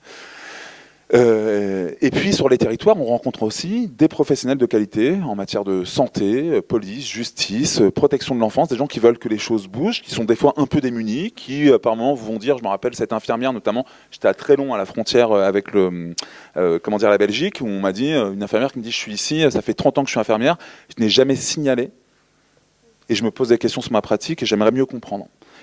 Et donc les gens ont soif de quoi? On soif de démocratie, et important, et je finirai là-dessus, on soif d'une forme de réparation collective. Et je pense qu'on ne le dit pas suffisamment, comment dans ce pays, on peut dire qu'il y a plus de 10% de la population française, et largement un peu plus, victime de violences sexuelles dans son enfance, en faisant l'économie d'une réparation collective qui vise à comprendre, à s'appuyer sur le savoir expérientiel, et à mieux comprendre et surtout à mieux agir pour protéger les enfants. On ne peut pas juste se dire, évidemment, tiens, on va protéger les enfants, maintenant ça c'est du passé, maintenant machin. Non, ce que disent les victimes, c'est je parle pour moi et pour protéger les autres enfants. Voilà. Et peut-être, alors justement, comme en guise de dernière question, après je dirais peut-être pourquoi moi j'utilise le mot auteur, parce qu'il vous a posé problème à tous les deux visiblement, et pour le coup il n'est pas très souvent employé, mais avant ça je voulais revenir parce que sur cette question tu as employé le mot de réparation collective, et alors après il y a la forme que prend la réparation collective, et je pense notamment, parce que tu en parles dans le livre, alors il y a effectivement, on fait beaucoup de commissions, il y a eu la commission Civise, il y a la CIAZ aussi, et il y a eu notamment d'un seul coup l'expression m'échappe, mais la commission réparation mise en place par l'Église. CRR et INIR. Voilà, à propos de laquelle tu as des choses à dire sur les termes aussi de la réparation, et y compris parce que réparation c'est aussi un mot du vocabulaire judiciaire, et une des choses que tu nommes, c'est qu'on t'a parce que donc tu as été, tu l'as évoqué, entendu par cette commission, et qu'il y a eu un signalement te concernant sur la question des violences dans l'Église, et que on t'a dit notamment dans le cadre de cette commission, vous ne venez pas pour l'argent. Et moi j'avoue que ça m'a scandalisé en fait qu'on puisse, parce que dans les multiples préjudices, alors il y a effectivement la revictimisation secondaire, moi je parle pour le coup de réagression par la justice des victimes, mais il y a aussi le fait que quand si elle demande réparation, il faut en plus qu'elle demande réparation, mais purement symbolique et pas financière, alors que comme tu le dis, 220 € de psy par semaine pendant 10 ans, ça grève un budget, hein. Non mais c'est un vrai sujet. Je ne vais pas dire le contraire. Voilà, donc je voulais que tu reviennes sur le cas précis de la CRR et sur cette question à la fois de la réparation en huis clos avec une institution qui est à la fois juge et partie, puisque c'est celle qui répare, sachant que c'est quand même elle qui a abîmé, et que donc ça la met quand même elle ça lui redonne le beau rôle. Elle n'a pas vraiment eu à faire face au mauvais rôle, et puis là elle prend le bon. Et puis aussi sur cette question de la dimension financière aussi des réparations. Alors pour moi, il y a deux manières de répondre aussi à cette question. C'est-à-dire que la première chose, je dirais que les commissions qui ont été mises en place par l'Église, important de le rappeler quand même, et je le rappelais hier parce qu'il y avait un rassemblement devant la conférence des évêques de France où gentiment, je le partage comme ça ici parce que ça m'a un peu marqué, on était théoriquement devant la conférence des évêques de France, et au dernier moment la préfecture de police nous a demandé de nous déplacer de 2 numéros comme si on représentait un danger, bien entendu. Moi je leur ai dit gentiment que le danger c'était plutôt de l'autre côté de la porte que nous, bien évidemment, mais ils ont eu un peu de mal a priori à comprendre, on s'est bien décalé de 2 numéros. Ce qui est important quand même de dire, c'est que si l'Église a mis en place une commission indépendante sur les abus sexuels dans l'Église, c'est que, en réalité, et on l'oublie collectivement, les députés ont refusé à l'époque qu'il y ait une mission parlementaire qui se mette en place, alors que c'est ce que demandaient les victimes, et c'est ce que demandaient aussi d'ailleurs des catholiques, comme certains journaux catholiques, etc., qui disaient qu'il faut absolument qu'on aille vers là, etc. Il faut que ce soit indépendant, comme ça se faisait par exemple en Australie, etc., ailleurs. Et en France, ça a été refus total. Donc là, et d'ailleurs, on voit bien, hier, il n'y avait pas beaucoup, il n'y en avait aucune, je dirais pas beaucoup, mais il n'y avait aucune écharpe blanc-rouge, bien entendu. Donc ça veut dire que, voilà, donc tout ça pour dire quoi? Pour dire que les commissions mises en place par l'Église, moi je vais le dire de manière très simple, pour moi c'est le service après-vente, d'accord? C'est-à-dire c'est le service après-vente, on essaie de se redorer le blason, et c'est un service après-vente dramatique. Tout simplement, pourquoi? Parce que ça revient, en fait, pour moi, à remettre en question un principe de droit qui est fondamental, à savoir la réparation intégrale. Pour aller très vite, vous traversez la rue, l'exemple que je prends, je ne le souhaite à personne, bien entendu, vous vous faites shooter par une voiture, d'accord? Vous avez, on va dire, une jambe en moins. ce qu'on va dire devant la justice, c'est bon, déjà pour la jambe, paf, c'est temps, vous pouvez plus aller chercher vos gamins, c'est temps, vous pouvez plus faire du sport, c'est temps, vous pouvez plus aller travailler, c'est temps, bref, l'intégralité du préjudice. C'est pas ce qui s'est passé avec l'Église. L'Église, en fait, les commissions, ils ont dit, on plafonne à 60 000 euros. Donc moi, par exemple, je vous assure, ça s'est passé comme ça, c'est pas des blagues. Moi, on m'a dit, vous, vu que vous faites partie des 22 signalements, vous êtes au plafond. Déjà, je trouve que utiliser le terme « vous êtes au plafond » quand on parle de violence sexuelle, je trouve ça assez surprenant. Sur le moment, je me dis quand même, c'est osé comme truc, mais pourquoi pas? Ils osent tout. Quoi qu'il en soit, je pourrais multiplier les exemples, mais tout simplement parce que ça sort du giron de la justice. Et ce qui est terrible, vous voyez, là, et d'ailleurs je suis assez content, je le partage ici, on a enfin des médias comme France 2, on en revient à cette force-là et au lobbying qu'on fait, qui là vont sortir quelque chose parce qu'ils ont compris en fait cette supercherie. Donc là on va avoir, pourquoi? Parce qu'on va avoir donc la commission reconnaissance et réparation qui fait un événement pour son troisième anniversaire qui dit la CRR, une expérience de justice réparatrice. Alors moi, je suis très fasciné par le titre et je leur ai demandé en plus en disant mais on peut participer à votre événement ou pas, parce que c'est quand même intéressant. Parce que vous n'avez pas le lieu, bien évidemment, parce que quand il y a eu lieu il y a 3 ans pour la première année d'exercice, il y a quand même des victimes et on oublie de le dire. Nous, on l'a signalé à l'Élysée, etc. Ça va sortir là prochainement sur France 2 parce qu'ils font un gros dossier là-dessus. Vous avez quand même certaines victimes qui vous ont dit, qu'on dit publiquement, j'ai failli m'immoler dans la cathédrale de Rouen, etc. Des choses hyper violentes. Et donc là, forcément, il faut mieux plus nous inviter. Nous n'existons plus. Ils arrivent à trouver 2 victimes qui passent plutôt bien. Et puis donc ça veut dire que toutes les autres, en fait, on les met de côté et on est habitué. Voilà. Alors après, une fois qu'on a dit ça, pour moi, ça c'est opération service après-vente. Je dirais pas grand intérêt parce que ça dit quelque chose justement de ce qu'on ne veut pas faire, c'est-à-dire aller vers une réparation collective. Une réparation collective, c'est quoi? Une réparation collective, c'est par exemple, je pense, les prémices de ce qu'avait posé la Civis, par exemple, en s'appuyant sur le savoir expérientiel des victimes, en se disant qu'il y a un vrai fait social, il faut entendre les personnes, il y a des choses qui sont perfectibles, mais... Et puis après, de se dire comment est-ce qu'on peut penser collectivement la responsabilité des uns et des autres pour pouvoir avancer. Je prends un exemple, c'est ce qu'on a appelé les commissions vérité, par exemple, en Afrique du Sud.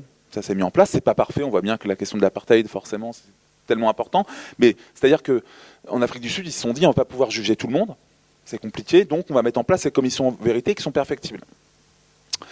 Et moi, je pense qu'à un moment donné, quand on a plus de 10% de la population française qui a été victime, il va falloir aussi qu'on se pose, un peu comme l'ont fait, enfin je prends un exemple pour revenir sur l'Église. En Australie, en 2019, vous avez eu 150 réunions publiques qui ont été mises en place. Vous avez l'Église qui était présente, vous avez les services de l'État qui étaient présents et qui parlaient de leur propre dysfonctionnement pour qu'on soit en capacité de se dire voilà comment ça s'est passé, voilà comment ça ne doit plus se passer. Or en France, on ne fait pas ça. En France, on a des victimes qui parlent, enfin c'est vachement courageux, c'est vachement bien, c'est super, c'est génial. Éventuellement, et ce qui est hyper dangereux parce que ça nourrit les complotismes, c'est-à-dire que comme derrière, il n'y a pas cette capacité de se dire il va falloir qu'on borde un peu les choses. Parce que si on reprend bien d'ailleurs la Civis, Emmanuel Macron, on peut dire ce qu'on veut, mais il s'est dit à un moment donné, il faut driver en quelque sorte, contenir le mouvement sociétal qui se crée. C'est-à-dire qu'il y a le mouvement MeToo, MeToo inceste, avec quand même 80 000 témoignages, donc on met en place une commission, c'est un peu, je vous ai compris, on aurait dû le comprendre comme ça d'ailleurs à l'époque, mais toujours est-il, ça a été le bon réflexe, je pense, de se dire, évidemment, il faut absolument qu'on parvienne à contenir et surtout à apporter des réponses, ce qui a été fait, les préconisations, etc. Et je pense que la réparation collective, c'est celle-là, c'est de se dire, finalement, il faut que toute la société comprenne, c'est ce que disait Dorothée à juste titre, c'est-à-dire qu'on a tous grandi en fait dans cette société-là, et donc évidemment on a toutes et tous quelque chose à dire en fait de tout ça. Et ça on fait l'économie, pourquoi? Parce qu'on se dit toujours c'est pas chez moi en fait, c'est chez les autres, systématiquement. Et moi je suis plus que convaincu que la réparation individuelle ne suffit pas. Moi, dans mon cas, par exemple, celles et ceux qui n'ont pas dénoncé, il n'y a pas de problème. Eux, d'ailleurs, ils sont bien, ils sont toujours ensemble, ils grandissent, ils sont dans leur jus, il n'y a pas de problème. Sauf que ça change absolument rien, si ce n'est que ça peut mettre d'autres enfants en danger, etc., bien évidemment. Donc, si la société veut être à la hauteur des enjeux aujourd'hui, il va falloir qu'on pense sérieusement à une réparation collective qui passe, pour moi, par un enjeu de démocratie participative très fort. Je reprends l'exemple avec la caravane de lutte contre les violences sexuelles faites aux enfants. Depuis le 31 mai dernier, on a rencontré 1250 personnes. Il y a eu près de 900 préconisations qui ont été faites par des personnes. Et donc ça montre quoi? Ça montre que sur tous les territoires, et c'est quand même rassurant, on va se le dire gentiment, et en plus ça se fait avec beaucoup de convivialité, ça c'est assez sympa, vous avez des personnes aux ressources qui ont envie que les choses bougent. Alors tout le monde n'est pas là-dedans, mais les personnes qui viennent, a priori, j'étais à Bordeaux il y a 2 semaines, vous avez une soixantaine de personnes présentes, vous avez la ville de Bordeaux qui vous accueille dans la salle du conseil, ça peut sembler anecdotique, mais pour parler d'inceste, très bien, voilà. Et puis vous dites que les choses peuvent changer. Et je pense que ce message d'espoir, il faut qu'on le porte, et si le politique ne le fait pas, pour finir vraiment là-dessus, si le politique ne le fait pas, je pense qu'il ne faut pas non plus que nous, société civile, nous dédouanons de ce qu'on peut faire, un peu comme on le fait ici même aujourd'hui à travers cette table ronde, de se dire on peut agir, quoi, tout simplement. Et finalement, la politique, c'est quoi, si ce n'est au bout d'un moment d'être en capacité de prendre conscience. Qu'est-ce qu'il y a de plus dangereux qu'un État où on attend tout finalement des gens qui sont en haut? Merci beaucoup. Il nous reste un petit quart d'heure de questions pour la salle. Je vais, pendant que le micro, que les gens lèvent la main. Juste en un mot, pourquoi moi je tiens au contraire à la notion d'auteur. Alors peut-être que c'est une déformation professionnelle aussi parce que je travaille beaucoup sur les champs artistiques, etc. Et que précisément pour moi, l'art d'agresser en toute impunité, c'est l'art de ne pas prendre ses responsabilités. Et qu'on leur apprend et qu'on les autorise à ne pas les prendre, et qu'à l'inverse, assumer l'octorialité du geste, c'est assumer qu'on est effectivement auteur d'un crime, auteur de violence, et ça veut dire qu'on les a commises, et ça veut dire qu'on en assume encore une fois l'octorialité, c'est-à-dire que c'est bien ça qu'on a fait, des violences. Ils ne sont pas auteurs d'amour, ils sont auteurs de violences, qui sont aussi auteurs d'une version des faits, d'un récit, et qui est le récit dominant, le récit encore une fois dans lequel on vit, et au contraire, pour moi, c'est très important en fait qu'ils assument, parce qu'un auteur, c'est celui qui signe aussi, et je trouve qu'on les invisibilise beaucoup, et que c'est une façon aussi en leur nom, qui doivent assumer la responsabilité de ce qu'ils ont fait. Alors on pourrait inventer l'auteur-agresseur, quoi. Ah oui, non, mais pour moi, c'est pour ça, c'est pas auteur tout court, c'est auteur de violence, auteur d'agression. Non, mais t'as raison. Mais voilà.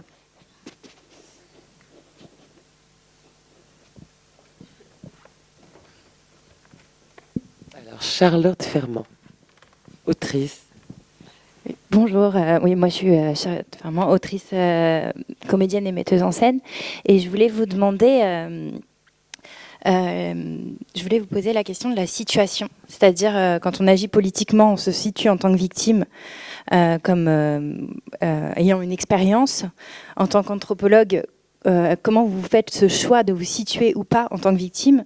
Et est-ce que vous avez un point de vue, c'est-à-dire qu'en tant qu'artiste, à un moment donné, il est possible de se situer ou pas en tant que victime soi-même, ou de porter seulement des œuvres dans lesquelles on ne s'implique pas personnellement, vous voyez? Je voulais avoir votre point de vue, peut-être par rapport à vos expériences, sur ces choix de porter ou pas cette parole intime ou politique. Quelles contradictions ça pose, et est-ce que vous avez un point de vue artistique ou pas à ce sujet? Merci. Merci pour la question. Moi, je suis là comme anthropologue. I am an anthropologist. Non, mais c'est de cette place-là que je parle. Et en fait, comment vous dire, je suis anthropologue, et mon enquête, comme toutes les enquêtes devraient l'être en sciences sociales et même en physique, elle est située. Je ne suis pas que anthropologue, je suis aussi une femme. Je suis lesbienne, j'ai des enfants. Qu'est-ce qu'on peut dire je suis d'origine et toujours bourgeoise, une vieille bourgeoise maintenant on pourrait dire, car le temps passe. Et aussi j'ai grandi avec des ogres, et j'ai été massacrée. Enfin, tout ça me constitue, mais la place de laquelle je parle ici, c'est depuis ma place d'anthropologue. Et le savoir que je produis et tout ce que je dis s'appuie et provient de mon enquête. Et en fait, on s'en fiche un peu. C'est-à-dire, on s'en fiche ou pas de ma place. Je suis banale, je suis comme les autres. Dans mon enquête et dans le livre que je suis en train d'écrire, ma sœur, ma mère, des ex, j'en sais rien, des gens qui ont traversé ou qui m'ont accompagné ou traversé ma vie, ils sont présents aussi, mais comme d'autres. Je vois des victimes d'inceste, j'ai collecté beaucoup de récits de leurs proches, d'elles-mêmes, voilà. Et donc, je pense que pour les autrices les pièces de théâtre ou quelle que soit l'œuvre, le travail qu'on produit, vous le faites depuis votre place de dramaturge. Et ce qui vous constitue, c'est aussi vos expériences. Mais pas seulement l'inceste, le fait aussi d'être, j'en sais rien, de bien aimer cuisiner, de prendre des métaphores culinaires. Enfin, c'est tout ça, quoi. Et on n'est pas réduite à notre place à notre expérience d'écrabouiller, d'incester, de tout ça. Mais on est, en tout cas, la raison de ma présence ici aujourd'hui, c'est que je suis anthropologue et que je produis un savoir sur l'inceste. Je ne sais pas si j'ai répondu, si c'est clair. Peut-être en complément, ce que je dirais, trois petites choses. La première, c'est qu'on cherche toujours à décrédibiliser la parole d'une victime. Quoi qu'on fasse, je veux dire, on peut être anthropologue, et non, finalement, attention, t'es victime, etc., différentes choses. Après, ce qui me semble important, c'est qu'il y a quand même une question qui est fondamentale et que se pose quand même l'anthropologie et bien d'autres sciences sociales sur la question de l'objectivité, etc. C'est un vieux débat qui nous ramène vers des travaux d'Arjuna Padura, il y a bien d'autres, etc. Il y a quand même énormément d'écriture là-dessus. Et puis, la troisième chose qui rejoint un peu la question que tu avais posée tout à l'heure, moi je pensais à ça sur la question justement de l'écrit, ça m'a fait penser, vous savez, à l'écrit de Michel Léris, de la littérature comme de la tauromachie. Je ne sais pas si vous l'avez lu, en tout cas je vous invite à le lire, et je trouve que c'est exactement ça. C'est-à-dire qu'à un moment donné, c'est quel risque prend un écrivain, un auteur, un dramaturge, etc., une dramaturge, quand il se dit évidemment voilà ce que je vais raconter, une anthropologue dans un livre, en disant effectivement tiens je vais utiliser par exemple un détour, etc., pour être en capacité de se dire évidemment il faut être lu. Tout simplement, il faut être lu jusqu'au bout, y compris sur des sujets qui semblent difficiles des fois à entendre. Et je pense que, pour moi, ça fait écho à tout ça, mais je dirais que le premier prisme de votre question, pour moi, c'est vraiment de se dire, on cherche systématiquement un peu à discréditer la parole d'ailleurs des victimes. Et moi, je le dis souvent, en fait, on renvoie, enfin, c'est bon, c'est un peu le truc de fin de repas, c'est bon, tu nous fatigues, tais-toi.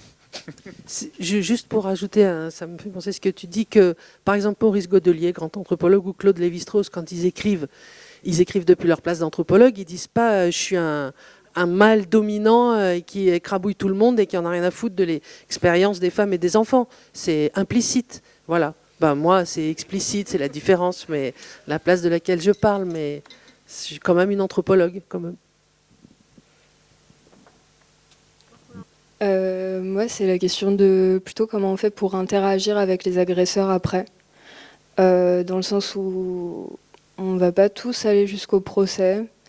On n'a pas tous une institution à attaquer. Et du coup, moi, par exemple, j'ai été incestée par mon père et ma sœur. Et ma sœur fait partie des personnes qui interviennent dans ce festival. Et je me demande comment je fais et comment les personnes qui peuvent aussi être concernées, qui ont des choses en commun avec leurs agresseurs, font pour prendre ce que la personne est capable de produire de positif, malgré le fait qu'il n'y ait pas eu de réparation. C'est la difficulté, c'est le livre que j'ai du mal à écrire. C'est quoi la condition d'incester? Qu'est-ce qu'on fait? Comment on vit avec nos proches après? Comment on vit avec nos proches qui ne sont pas que des monstres, qui sont aussi, d'ailleurs qui ne sont pas des monstres, c'est des viols d'aubaine, c'est un truc, enfin c'est des gens ordinaires qui nous violent, qui ont, comment on sépare le bon grain de l'ivraie? Qu'est-ce qu'on fait? Comment on cohabite? Comment on continue de vivre avec ces gens qui nous ont fait tant de mal?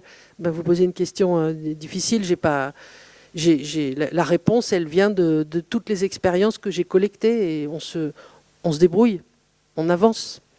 Je veux dire, on se débrouille, c'est-à-dire ça avance petit à petit, les choses bougent, et j'ai pas une réponse plus documentée. Mais... Vas-y, je pense dire un truc aussi, mais... Non, après, je rejoins ce qu'a été dit, c'est un peu facile comme ça sur ce type de questions. Non, mais je comprends parfaitement. Après, je pense que ça revient finalement à cette culture. Ce que je disais tout à l'heure rapidement, ce que la Civis a démontré, et ce que bien avant la Civis on a démontré, c'est-à-dire que la question de la culture de la protection qu'on doit mettre en place, comment on avance, etc. On est beaucoup plus aujourd'hui dans une société de l'omerta, du déni, de l'impunité. Et je pense que petit à petit, pour rejoindre ce qui a été dit, il faut absolument qu'on parvienne, justement, vous voyez, votre prise de parole, par exemple, là où elle est importante, c'est qu'elle nous livre ça, là où sûrement il y a quelques années, d'ailleurs, on ne l'aurait pas fait. Et je pense que c'est essentiel. Alors après, ça suffit pas. C'est bien pour ça que je dis, moi, à un moment donné, enfin, c'est sympa de demander aux victimes systématiquement de prendre des risques, de parler, si à un moment donné, on n'est pas en capacité justement d'agir. C'est toute la limite en fait de l'exercice, et on voit bien. Et c'est là-dessus que le sujet est éminemment politique. Donc la question que vous posez, pour moi, la réponse, elle est politique en réalité. C'est de se dire comment est-ce qu'on fait pour protéger des victimes. Et comme on est quand même dans un pays où on voit bien que la question de la peine de mort se pose plus, ou des choses comme ça, etc., il y a bien une question évidemment de réparation, et comment est-ce qu'on vient accompagner aussi les personnes qui ont commis des actes abominables, quoi, tout simplement, des crimes, et qu'on soit en capacité de se dire comment est-ce qu'on pense se vivre ensemble. Quand on parle de 10% de la population française, plus de 10%, forcément en face, on en a un certain nombre aussi qui sont agresseurs. Donc ça veut dire qu'à un moment donné, il faut qu'on se pose la question vraiment, et puis vous parler de la situation, parce que vous parlez de votre sœur, vous voyez, on ne l'a pas dit tout à l'heure, il faut rappeler quand même que on a le tiers des agresseurs à peu près qui sont mineurs.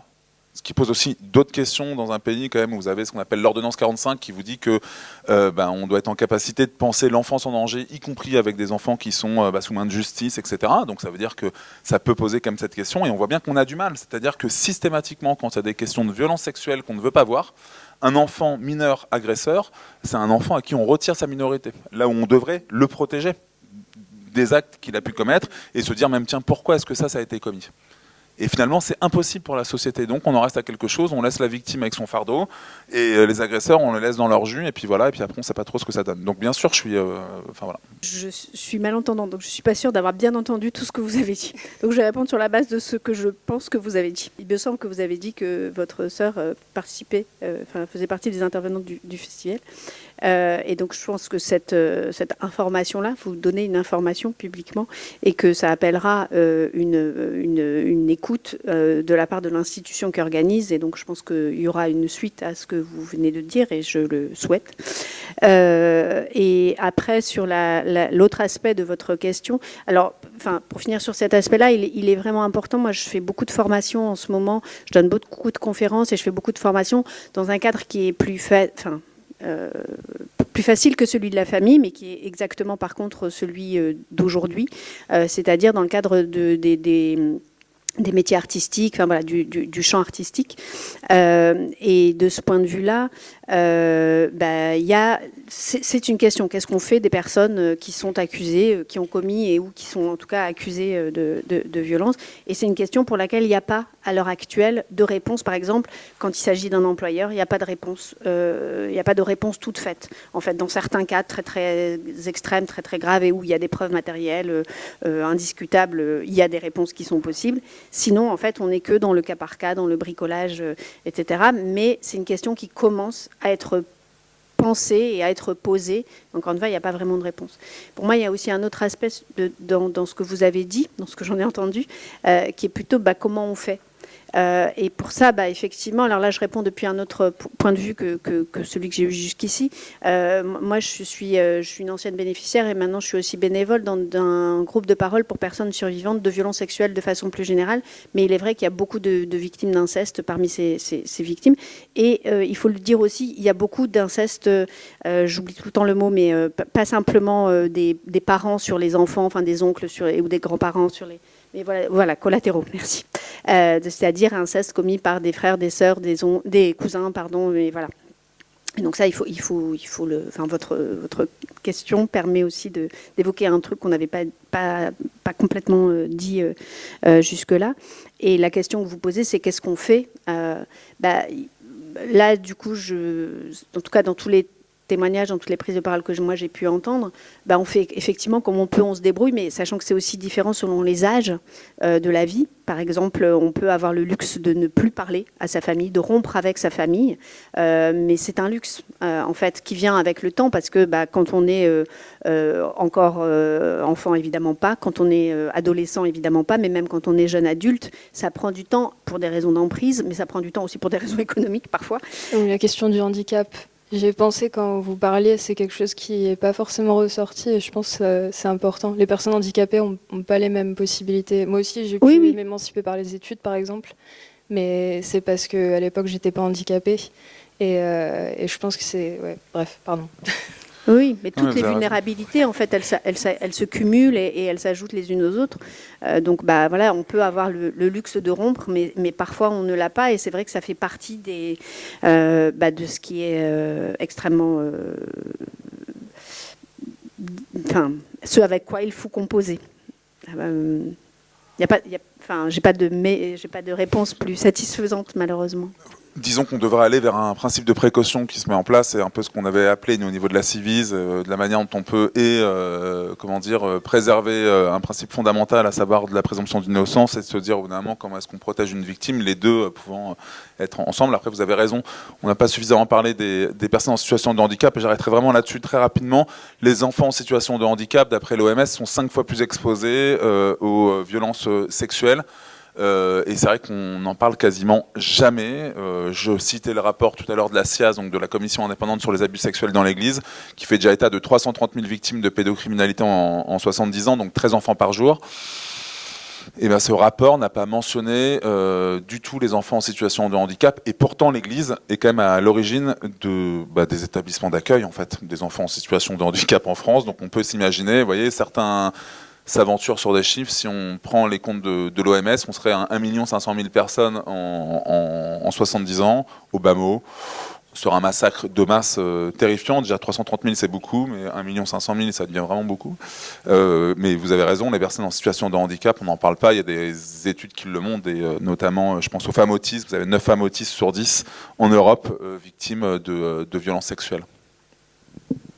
Vous avez évoqué l'école plusieurs fois au cours de cet entretien comme étant un lieu de silenciation, enfin où on peut côtoyer l'inceste, et comme un lieu où ça n'est pas évoqué. Est-ce que, alors, soit déjà la Civise, ou est-ce que vous, madame, est-ce que vous auriez des préconisations pour la suite, parce que on ne parle pas de ces questions-là à l'école, et comment est-ce qu'on pourrait faire pour que ça devienne un lieu qui puisse participer justement au recul de ce silence, et donner des clés aux enfants, peut-être, parfois. Tu veux... Je commence après. Tu veux, tu me dis. Peut-être, moi je vais être très bref dans la réponse. Il faut juste rappeler que depuis 2001, on a quand même une loi qui logiquement impose dans les établissements scolaires, qui est l'éducation à la vie affective, relationnelle et sexuelle, alors qu'elle n'est pas une recette miracle, là on est bien d'accord. Néanmoins, c'est le fameux « mon corps c'est mon corps », etc. Être en capacité d'avoir, bien entendu, quelque chose d'adapté qui soit dispensé, parce que tout de suite on a peur quand on parle de sexualité, donc mon Dieu, on ne va pas apprendre des choses terribles aux enfants. Aujourd'hui, l'état des lieux, vous avez uniquement 15% des établissements scolaires qui dispensent l'éducation à la vie affective, relationnelle et sexuelle. Et une question se pose qui est quand même fondamentale, et là je peux comprendre, c'est la question du programme. Parce que bien entendu, ce qui est intéressant dans ce type de loi qui date de 2001, si on veut bien l'appliquer, c'est de se référer inévitablement à la question du développement des enfants. On ne passe pas la même information à un enfant, je sais pas, qui a 4 ans, qu'à un enfant qui en a 16, pour dire les choses rapidement. Par contre, ce qui est assez intéressant, et j'arrêterai là-dessus, c'est qu'on a, je pense, suffisamment de professionnels, d'experts en France pour être en capacité d'avoir théoriquement un programme digne de ce nom. A priori, si j'ai compris, on y travaille.